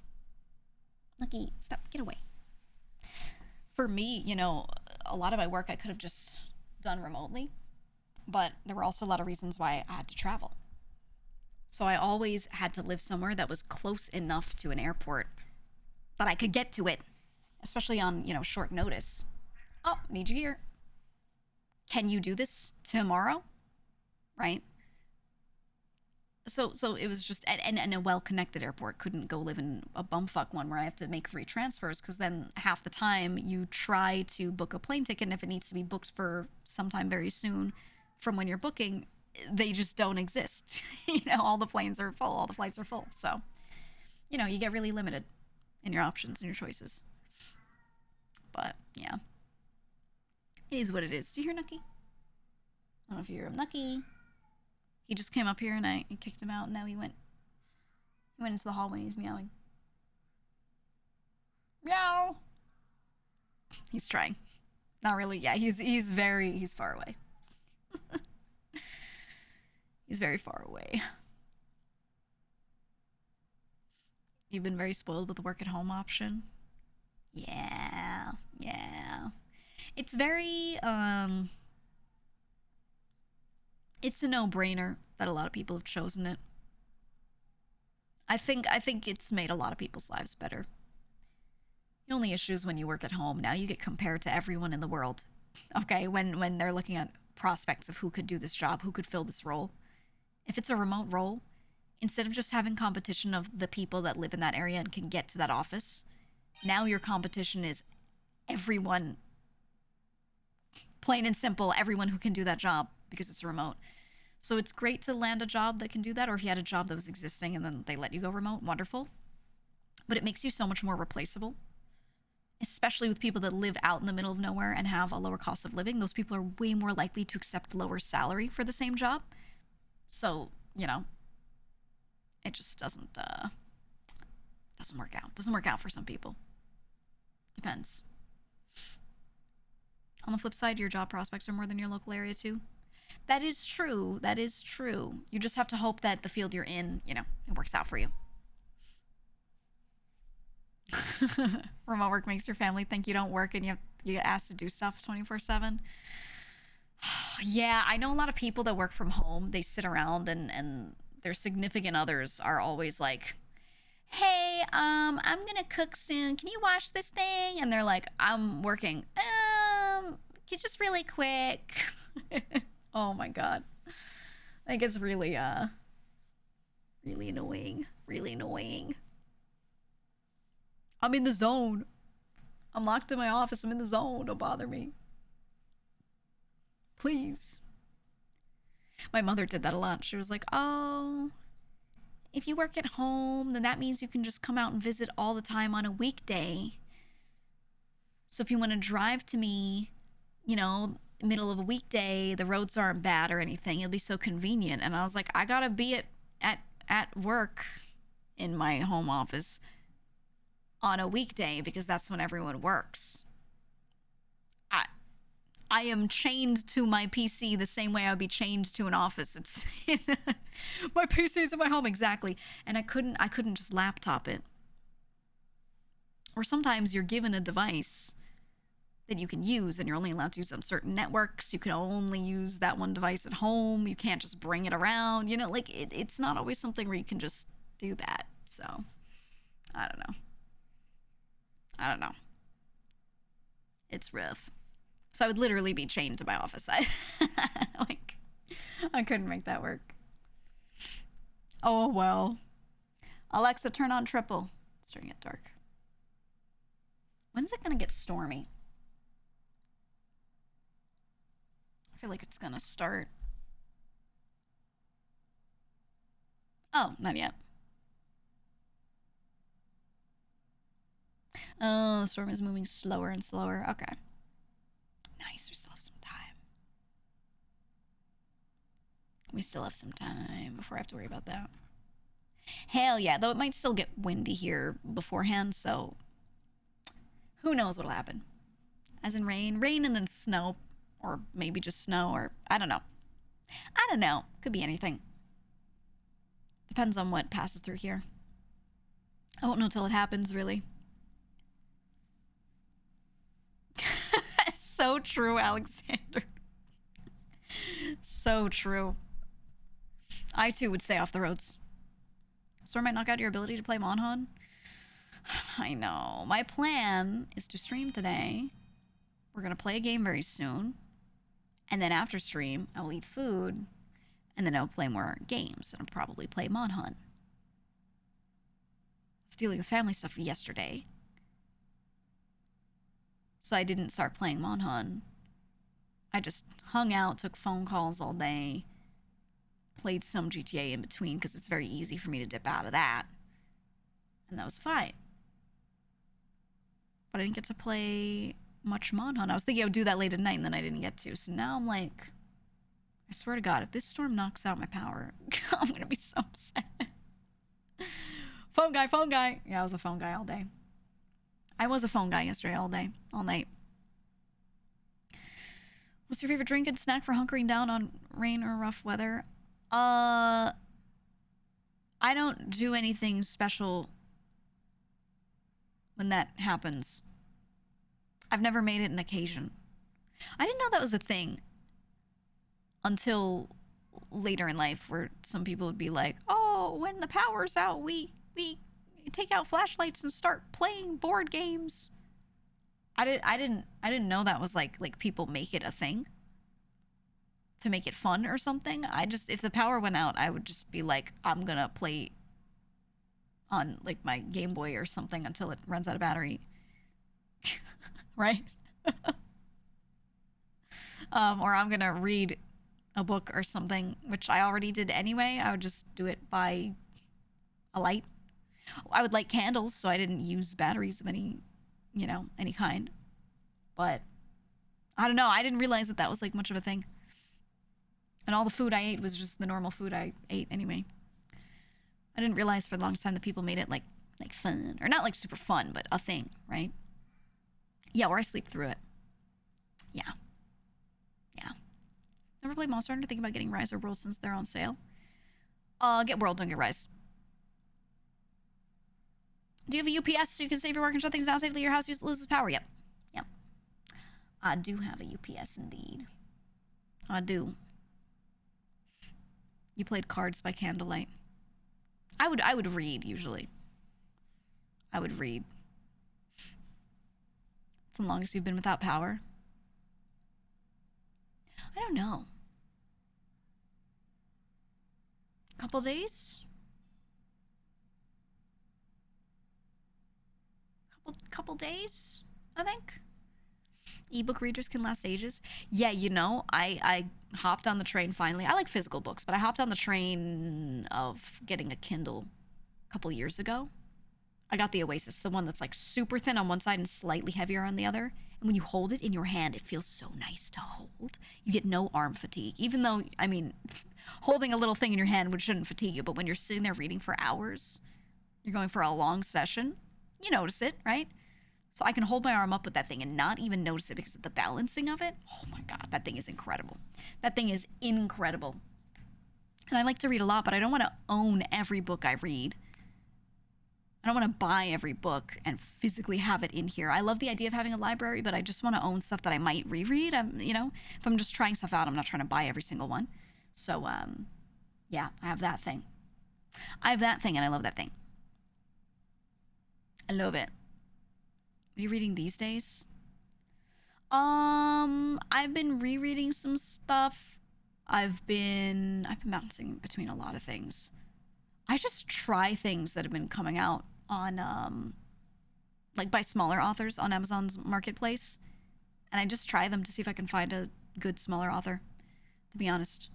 I've been keeping up with one that's on my list that I'm about to read is actually what's his name? The author of Aragon. He released another book kind of in the series, and I was like, okay, I'll try it, I'll try the series. Why not? All right, I'd read the series previously, but it was like one of the other characters. I don't want to spoil, but the counterpart to the main character. They released a book about him, so I'll probably read that soon. See if it's good. I also wanted to read his science fiction novel. He took a really long time to write a science fiction novel that he really he felt very happy about, from what I understand. So I wanted to try that too because I like sci-fi. But I mostly read sci-fi and fantasy. The Edgelord, yeah, that character. Yeah. Just Hogfather once every week. Yeah, I'm gonna do a full Discworld reread. That's planned. After I get through a couple of books. That's planned. I've been reading sparingly though. I don't go through books as fast as I used to. I just do it bit by bit. You read it, it's pretty good. Didn't feel it super special though. Yeah, I think I'll read it just because I like the universe and that's what I'll get out of it. I don't think his writing is anything incredible, but it's nice, it's light, it's good. You start Discworld with Color of Magic or another arc. I always do Color of Magic first. I always do the Rincewind stuff first, and then the Weird Sisters and City Watch. Those are the three that I'll always start with, and then I go through the other stuff. City Watch has a lot of books in it though, so I tend to not do it as one of the earlier ones chronologically. I do it as the third. But yeah, I feel the Weird Sisters, all the stuff about them, the witches, right? I think their series of books is really nice to read early because he wrote a lot of those early on. So You've seen the live action Color of Magic? Please read it. The books are so good. So good. But yeah. I would say please go read all of those. Your first one was Guards. Yeah, I think if you have never read any of those books, starting with the City Watch kind of series of books is a really, really good spot to start. Because it doesn't get so deep into the weirdness of the universe. It's more about the characters and understanding the world and the city. There's obviously weirdness, but the main characters are not like super magical people, right? So it's really just understanding the world and how the main city that you learn about, how that works. And then from there, it's nice to get into a lot of the more magic related stuff. I think things like Death, the character Death in his series, are good to read a little later. Because there are a lot of conflicting and crossing characters from other POVs that show up. And I think it's fun to know the other characters first and then go into that. But yeah, that is my suggestion. Did you read Twilight Don't Lie? I did. I had a friend who was super into it, and I was like, okay, I'll read it. I thought the books were terrible, but I read them. My friend really wanted to talk about the books, and I read fast, so I said, all right, fine. There were sections of those books that were well written, but I just felt like the characters were just so bad sometimes, just so bad. I don't know. It just was like a fan fiction, right? The whole thing, the whole series felt like a fan fiction. So not to be fair, some fanfics are super well written, but I didn't like it. I didn't like it. What are some of the really good movie adaptations of novels in your opinion? I mean, very obviously Tolkien, right?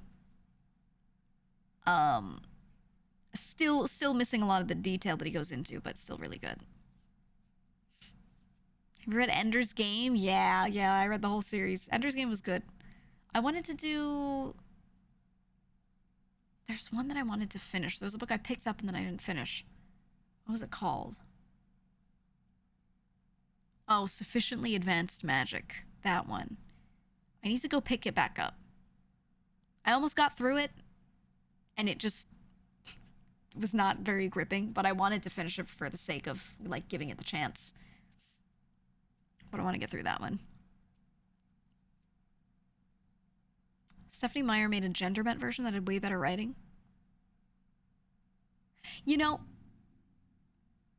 Sometimes when authors write romance, I think they should write it from a perspective that they have. So those books are a girl and then she's the object of these dudes' affections. So the way this author was writing these male characters felt really unrealistic to me. Some people can write that well, some people can't. So I really can believe that and picture that if she wrote it the other way around, where there's a male character and he was the object of, like, these girls' affections, that she'd write those women a lot better. Because it'd be a perspective thing. I believe that. I don't know. Some authors are totally fine. I notice a lot of male fantasy authors write women really poorly, and it's not disrespectfully. I don't want to say that, right? Like they're trying to be respectful, but the way they write them is just so weird. Like they'll say something and I'll be like, that's not... No. No. That wouldn't have happened. And then I appreciate when those authors just don't try too hard to write in the thoughts of too many women when they know that they're just maybe not gonna get it. I think an author that does that well is R.A. Salvatore. He's the one that writes within the D&D universe, and he has his good old dark elf character that everyone knows about. He'll sit there and not write that many female characters into his books, especially not in a way that is like romantic or whatever. And he said it before where he's like, look, I think I can write these characters, but if I'm trying to make them a certain type of character and I feel like I cannot really grasp that thing, I'm just not going to write that character at all. I'm just not going to do it. And I really appreciate that. Yeah, he knows his limits. It's so much better that way. It is so much better that way. You stopped reading Game of Thrones because his writing style creeped you out? Yeah, there are some things about the way Martin has written some characters that I'm kind of like, I don't know. I feel that. I feel that. Same with Brandon Sanderson. Yeah, he's another one. He's another one. Wonder what the remedy should be for male authors trying to write female characters. Maybe get a female editor. Yeah, someone mentioned it earlier, but Raymond Feist's Empire series having a female co-author helped so much. I have seen some people do female co-authors or female editors and things. That way they have someone come in and critique that. And usually it's someone, who's good at writing themselves, or they are properly a co-author. And I think running it by a lot of people first helps. Because some authors don't have that issue. They can write anyone from any perspective and it works. But, some some can really do it. Some can really do it. I actually think the way Paolini wrote his character Aragon, right, that young adult series, I actually think the way he wrote the female characters in there was pretty good.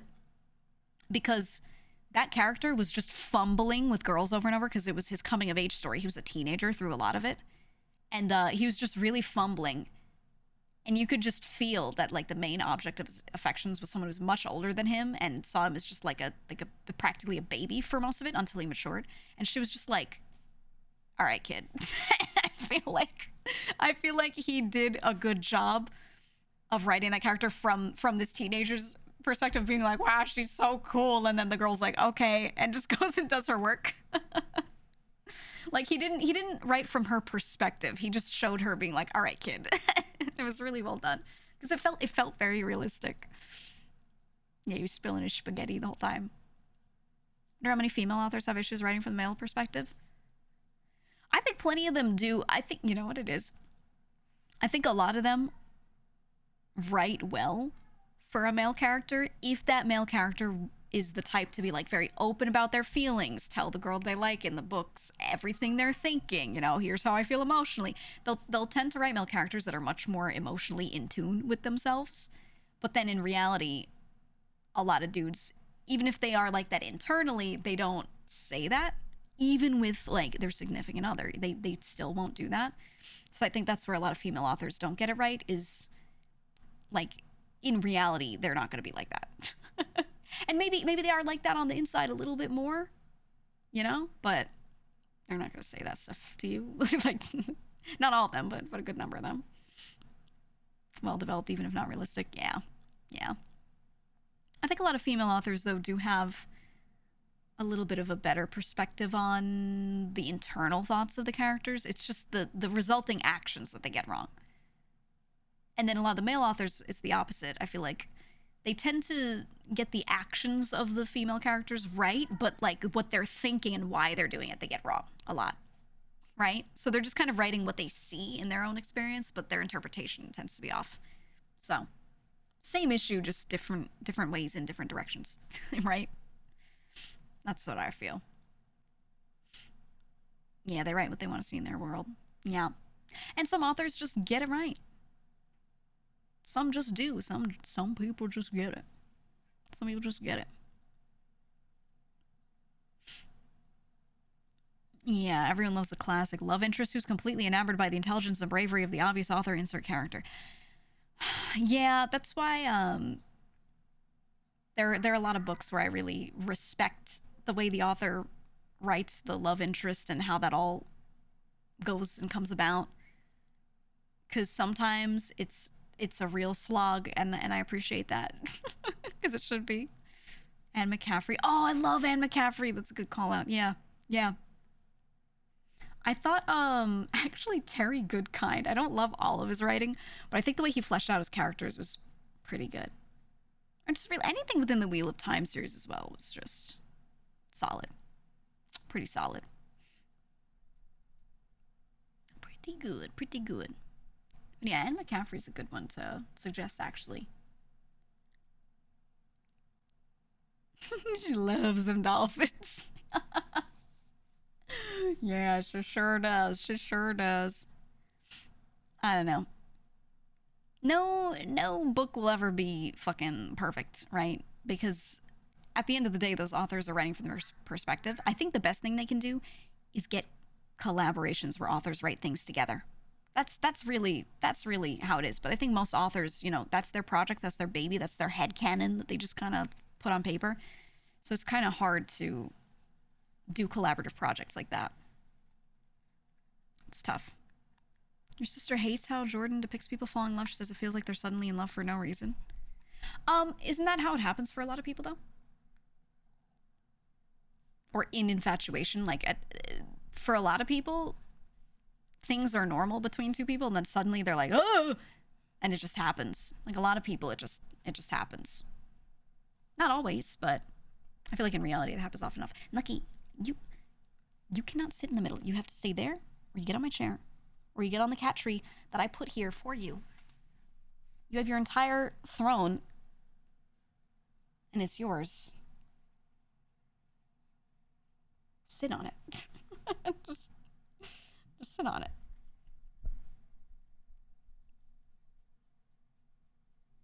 Rubbing his head. He's being stubborn. He's being stubborn. You ever reread books you first read when you were a teen? Oh yeah, I like rereading stuff. Sometimes it's good, sometimes it completely ruins a book. Entirely. Completely ruins stuff. Some books you should just leave in the past. I think, actually, since we were talking about it, Aragon is one that holds up well because when you read it as an older person, you're just like, haha, look at this stupid, dumb kid. And reading it with that perspective of an adult is really nice. Discworld always reads better and better and better and better as you go. Some R.A. Salvatore novels don't read as well the second time, because the thing that happens is shocking. The first time you read it, you're like, wow, that's crazy. You go through and read it again, you're like, all right, he flicks his wrist and moves his scimitar to the left and blah, blah, blah. It's all right. I'm trying to think. There's some, I'm looking at my shelf now because my shelf is over there. There's some I've reread where I've been like, yeah, this is really not it. I don't know. The ones that aren't good to reread, I don't really have on my shelf. As I'm looking, I kind of have the good ones for the most part. I think anything that isn't good to reread, I've just gotten rid of. You ruined the Dark Tower going back. Oh yeah, yeah. Your mother reread Catcher in the Rye. Oh, it's one of my most hated books. Cannot stand the character. Cannot stand the plot. There isn't even a plot. It's, I get what the theme is. There's a theme. There's a motif. There's no real plot line. There kind of is, but not really. And I don't care about the lessons from it. I gain nothing from reading that book. I only lose time to it. That's how I feel about Catcher in the Rye. I don't like it. I don't like it. More like Catcher in the Sky. Yeah, it's really bad. Tuck Everlasting was a fave of yours in elementary school. I didn't read it. I just knew of the... Was that the one that they made into a movie, or was it a show? I think it was a movie, right? Right?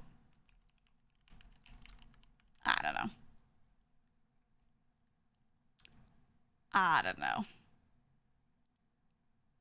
There were a lot of books that I reread that were great, and it's I don't know. A lot of them are older novels. A lot of much older ones have held up, and I feel like in recent years there have been more and more weird self-inserts over time that I don't know.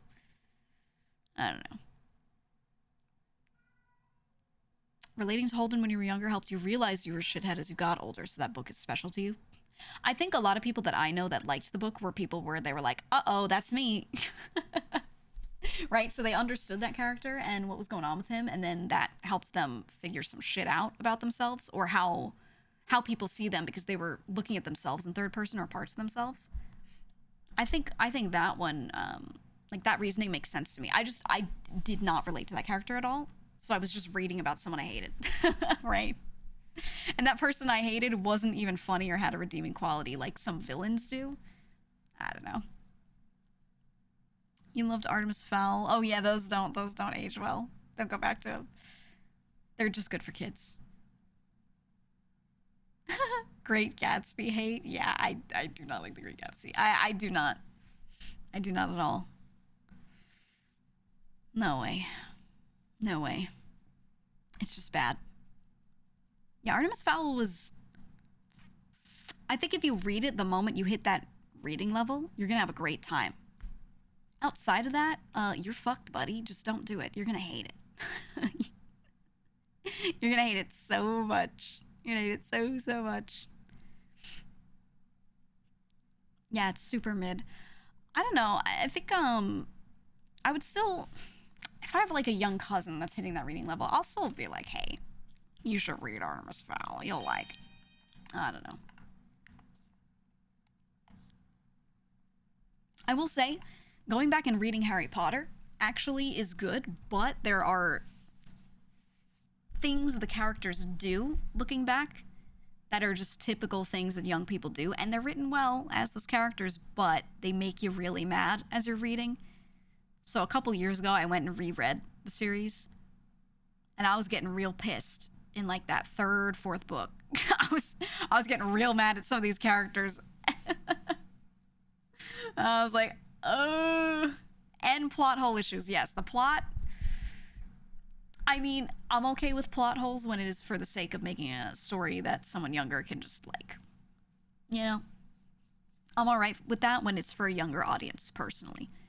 If it's written for adults, that's when I start to get, you know, judgy about that. But I don't judge when it's for someone younger, typically, because I feel like they need to leave that stuff out so that kids can just get to the meat of it, to be honest.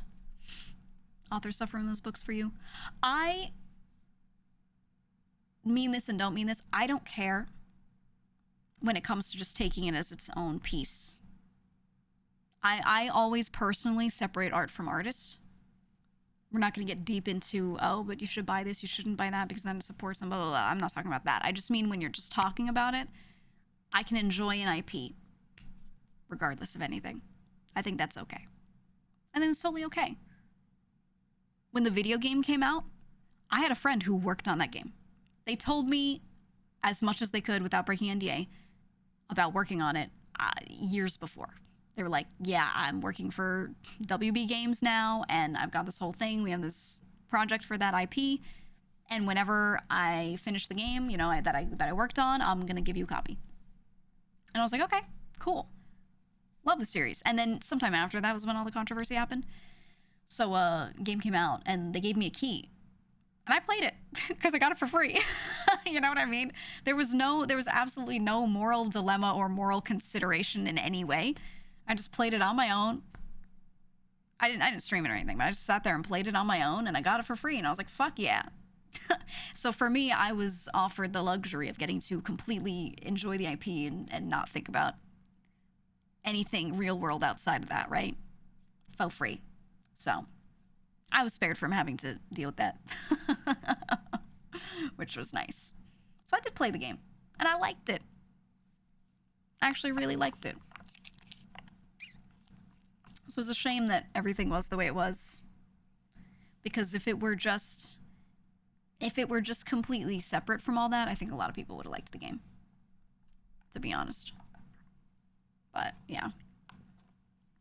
But again, I wasn't part of that moral dilemma because I just got handed a key for it for free. So, you know. So I was like, all right, I'll play it with no remorse. Right? They did well make it feel like an actual living world. They did. It was really well made. It was really well made. If we're just talking about the devs and how the studio that made it did. What game? Hogwarts Legacy.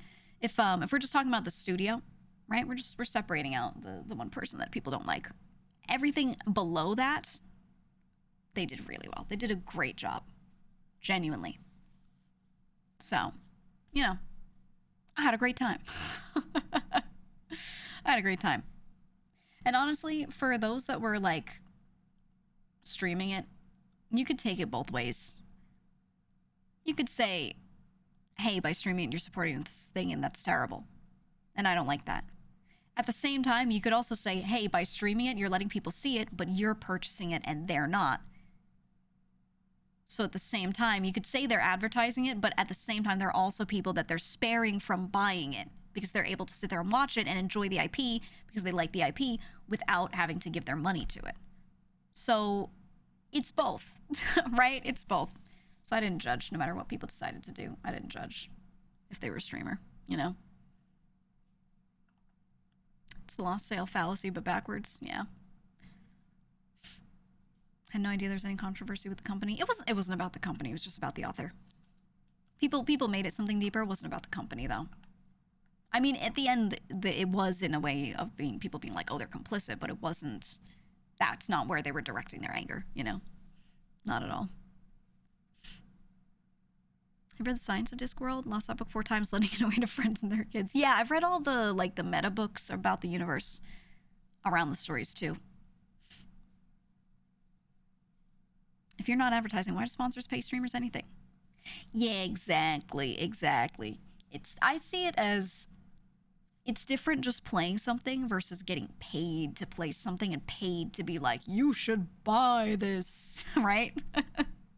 Those are 2 very different experiences. And it also depends on the streamer. Some streamers, they get paid to play a game and they don't make any mention of it being sponsored other than putting hashtag ad in the title, and they do not even shill it. They're just playing it as if they opened it themselves. And then some people get sponsored to play a game and they really put their whole ass into advertising it. And they're like, I've been paid to do this, so I'm going to keep talking about it. I'm going to keep mentioning the name. I'm going to keep talking about the link. So it's a very case-by-case basis. Some people really, really shill a game that they're playing, and some people are just like, yeah, I'm playing it, whatever. You know, there's a whole spectrum of that. I do whatever my agreement asks me to do. If part of the agreement is having a link in the chat, okay, I'll have a link in the chat if I agree to it, right? But I don't, like, do a triple backflip just to get people to try it. That's to do with the contract. The contract sets the minimums. They're deliverables, yeah. So they'll be like, you play this game, you have to play for a minimum of 2 hours. It's usually 2 hours, sometimes 1. They'll be like, hey, you have to put a link in your chat, and you have to pin it at the top of your chat. Sometimes they'll ask you have to put it on a timer so that that link gets posted every 15 minutes, etc., etc. They'll just have a list of deliverables to make sure it's at least being promoted to the extent that they want it to be, and then everything you do beyond that is just on you. And that's it. So for me, whatever the minimum is, they'll do, and then as I'm playing it, if I like the game, as I'm playing, I will start to promote it more. I will say out loud, guys, I really like this game. Guys, don't forget to do this. If they say talk about the talking points once per hour, but I like the game a lot, I might bring those up more often, right? Because I agree with them and I really want people to try it. But yeah, if I don't love it, I do the minimum I'm asked to, and I only accept contracts that let me be honest about if I like the game or not. So, you know. Ever started playing a sponsored game and then didn't like it? Very rarely. I think 1 or 2 times. I'm really picky, though. I get offered a lot of sponsorships, and I don't take all of them. I think for every sponsored stream you see me do, I've been offered at least 6 more. 6, 7, 8 more in the background. Some months 10 if it's like a, you know, really high volume time. There's certain quarters that a lot of game devs will just be putting out all their stuff. All studios will be putting out their stuff. So if you see me take 1 sponsorship, if I wanted to, I could take 1 to like 2 sponsors a week. If I just took all of the ones I was offered that I was like mildly okay with playing, even if I didn't think I was super interested, I could do that. I think it's time to sacrifice your morals for the bag. Honestly, I am stupid for not doing it every time. Yeah. On paper. And I have thought about taking more because at the end of the day, you're just trying a game. And if they're not asking me to pretend that I like the game, then does it really matter? We're just testing something, right? And as long as the time limit isn't really long, fuck it. Why not? So, I think I should take more. Absolutely. Absolutely. I'm not taking Raid Shadow Legends. I will take a Raid Shadow Legends sponsorship. The game isn't that bad. I'll take it if they pay me a fee that I have in my mind. Okay? I have a number in my mind, a threshold. Like, if they pay more than this, I'll do it. But if they're not doing that, I cannot. No. I won't do it. You don't really care if they take sponsors, you just don't watch them if they don't like the game. The way I see it is I test new games that come out on stream all the time. So if I just test a game that I don't know much about that just came out, or I'm sponsored to test a game that I don't know much about that just came out, it's kind of no different, except one, I make more money for doing it. So to me, it's not like I'm sacrificing some type of content that I always do, and I'm doing this other thing for a sponsorship. I just try new shit all the time anyway. So because it doesn't affect my content heavily, then I'm like, okay, I'll do it. Right? They give you a key too. That's the other thing, right? They give me a key, so I'm not even paying out for the game. But yeah, exactly. If I'm getting paid to do what I was gonna do, then all right. Okay. And I've said it all the time. A lot of the sponsorships I do take, you'll hear me say like, yeah, I was looking at this anyway. And then the sponsor said okay. Right? Like, it was already on my radar to try, kind of thing. So, fuck it. I'm down. I'm down. That would be the last GEEGA stream not from a yacht. I think about how much money I give up by not taking a lot of those, and I'm like, you know what? If the game looks okay, I should just do it. Just to try. That New Blood one was sick.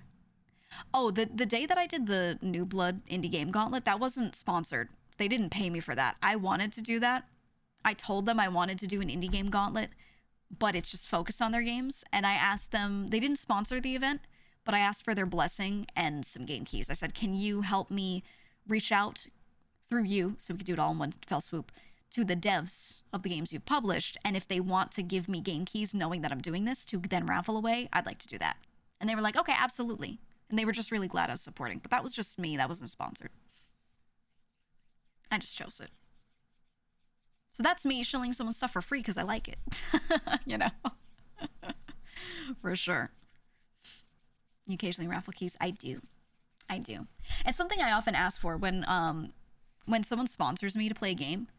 They usually don't include extra keys, but I always ask. I always ask, and I'm like, hey, I'll do this, but can I get a couple extra keys to raffle out? Or to, like, give to people in my Discord or something? And they usually do. So that is a thing that I often do that kind of helps me make it make sense in my mind. Is it worth the trouble to solicit a company for sponsorship on something you're considering? Yeah. I have a mini pitch deck. Here's me. Here are my stats. Here's some of the games I play. I'm interested in your game. You should sponsor me. I have a little one that's kind of generic like that I can change around depending on who I'm trying to contact.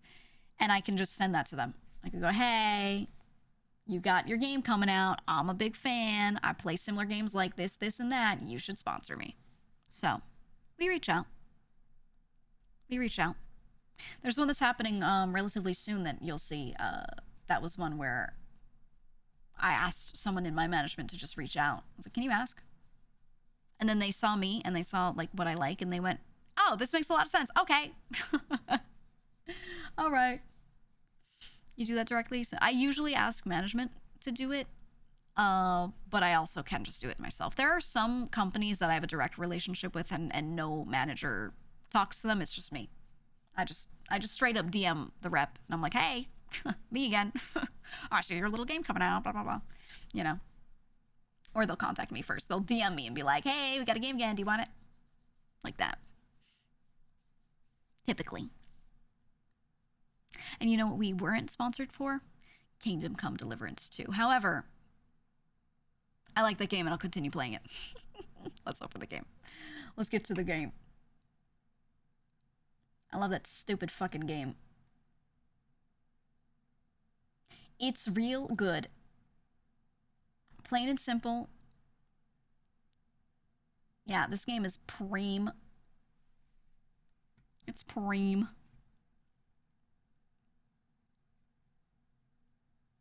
Let's open it up. Yeah, Henry. I'm considering, should I turn some more graphics down so I get a little less choppy? There are parts of the game where I'm so smooth and then other parts where and I mean me on the screen here, not the game itself. There are parts where I'm not so smooth. Let's turn off our BGM. I think I should do that. Settings. We have VSync off.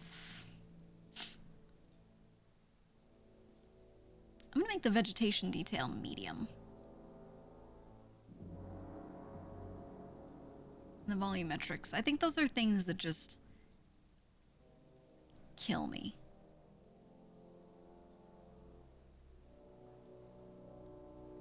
I'll leave stuff like the object quality and the lighting a little higher. That should be alright. Methinks. Okay, let's go over here. I'm gonna go over here. Like this and like this, so I'm not so wide. Okay. It's time. It's time. I'm excited. I really wanted to play more of this off stream, but I kind of wanted to leave it for on stream too. How much do you care if I play a bunch of this on and off stream?